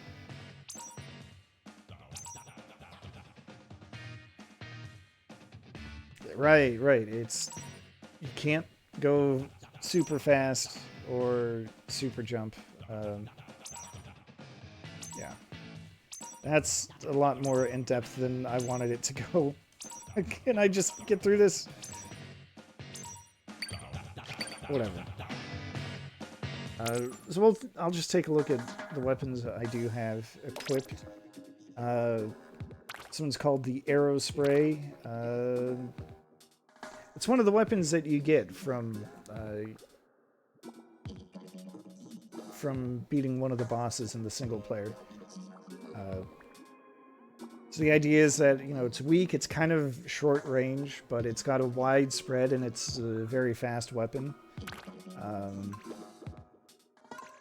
And every weapon has, usually has some kind of variant to it. All the variants do is they, like you can see here, I've got sub-weapons and specials. I'm going to go back there. So like I could use this particular weapon comes with the Seeker Bomb and the Inkzuka, which is all in, you know, single player. You can see I've played a lot with the gold version of the Arrow Spray. The Turf Inked there has been maxed out at just under 1 million points. I kind of played this game a lot for a while.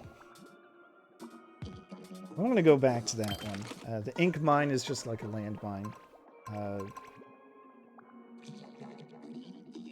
There are other specials. Ooh, you know what? Maybe I'll do this one, because this is a special that wasn't in single player at all. Like, at least the enemy had Ink Strikes or and Killer Whales.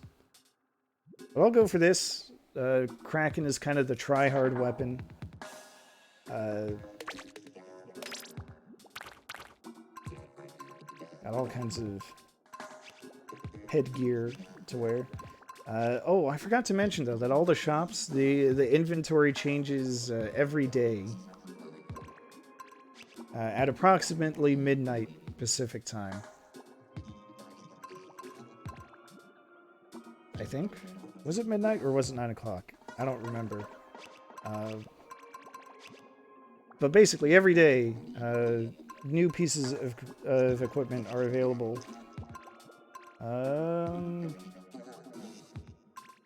Let's see, what's a good one? Yeah, the designer headphones are fun, I think.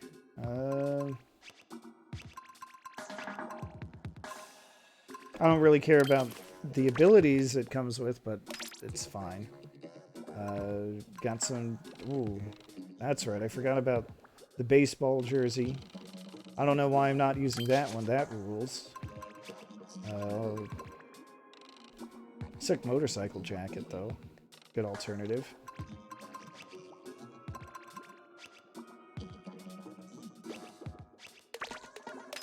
Shoes.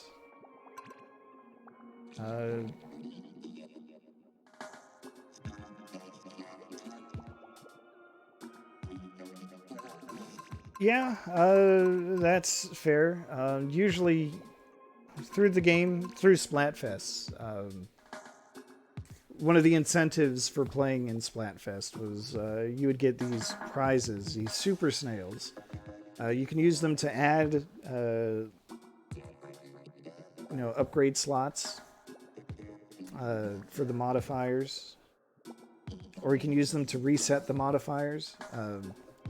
Splatoon 2 does add a little convenience so that you can pick the modifiers if you've removed enough of them, of the random ones.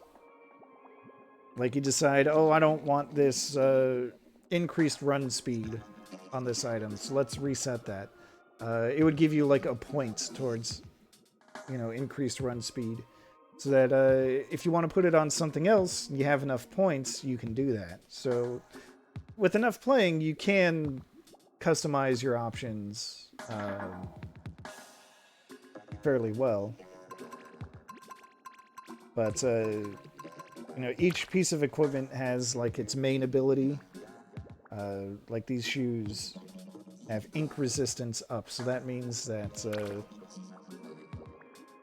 damage and movement penalties trying to move through enemy ink are lowered. And then you can have, up to 3 minor abilities. I think it takes 3 minor abilities to add up to the power of a single main ability. But before I do that, I guess I'll go over to the place where you can do that that reshuffling. I think it's... I told you not to go down this alleyway because it smells fishy. You got this guy, Spike, because of course his name is Spike. Orders.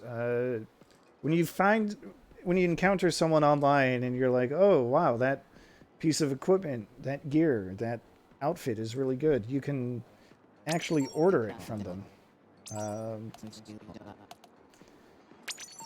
And then after the shop inventory resets, you can go and pick it up.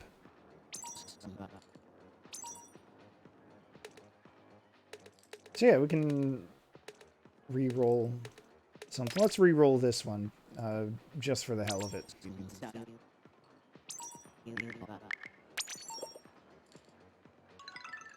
But when you played in Splatfest, depending on how well you played, or rather how much you played,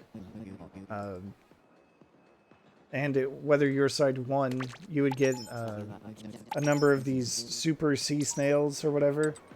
These things that are absolutely terrified to be in this guy's vicinity.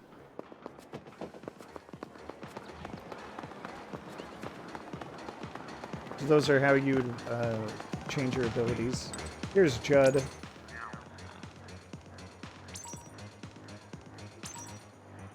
Just taking a nap.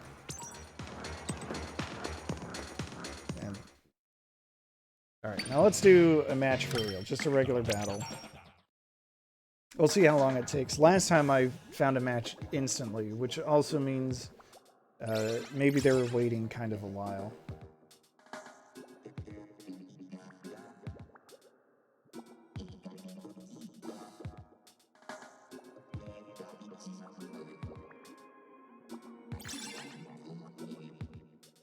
Oh, Japan is very awake. Wow.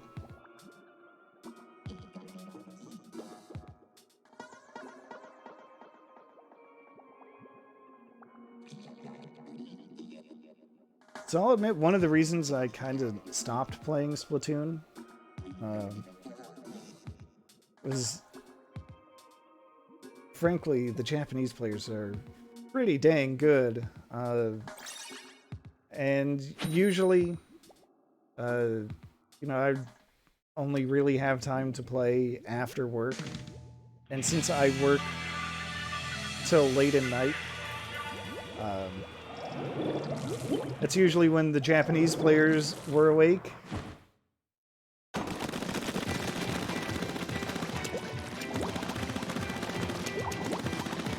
And sometimes it just wasn't fun just to get my ass kicked over and over again. Like, I don't think I'm a slouch at this game by any means, but they're just in a whole different class. Anyway, here's my special, the Kraken. I turn into a big old invincible squid with that spinning jump attack. That spinning jump attack is an instant kill.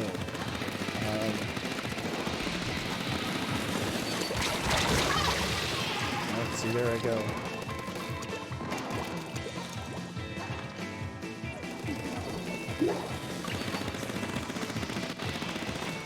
You can that's actually kind of a nice thing. You can see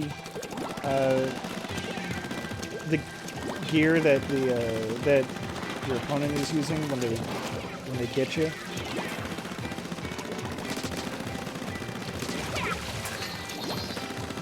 So you could see in that that person who got me, they spent enough time just re-rolling.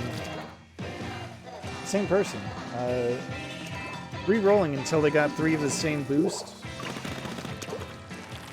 I mean, some people are just dedicated to crafting the perfect equipment. They also have a couple of abilities, stealth abilities, of course. Oh. Okay.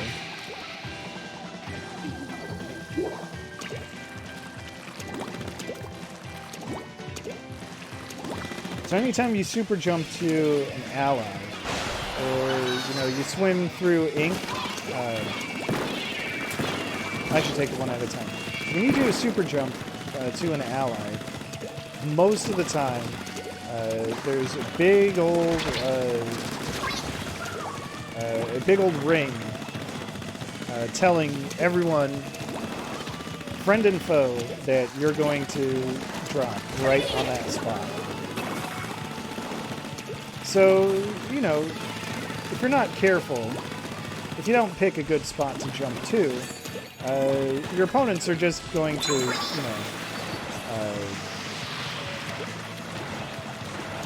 they're just going to kind of camp your landing spot for a few seconds, and they'll kill you, as soon as you land. I see I'm not a slouch at this. So certain footwear gives you the ability to jump without having that ring appear.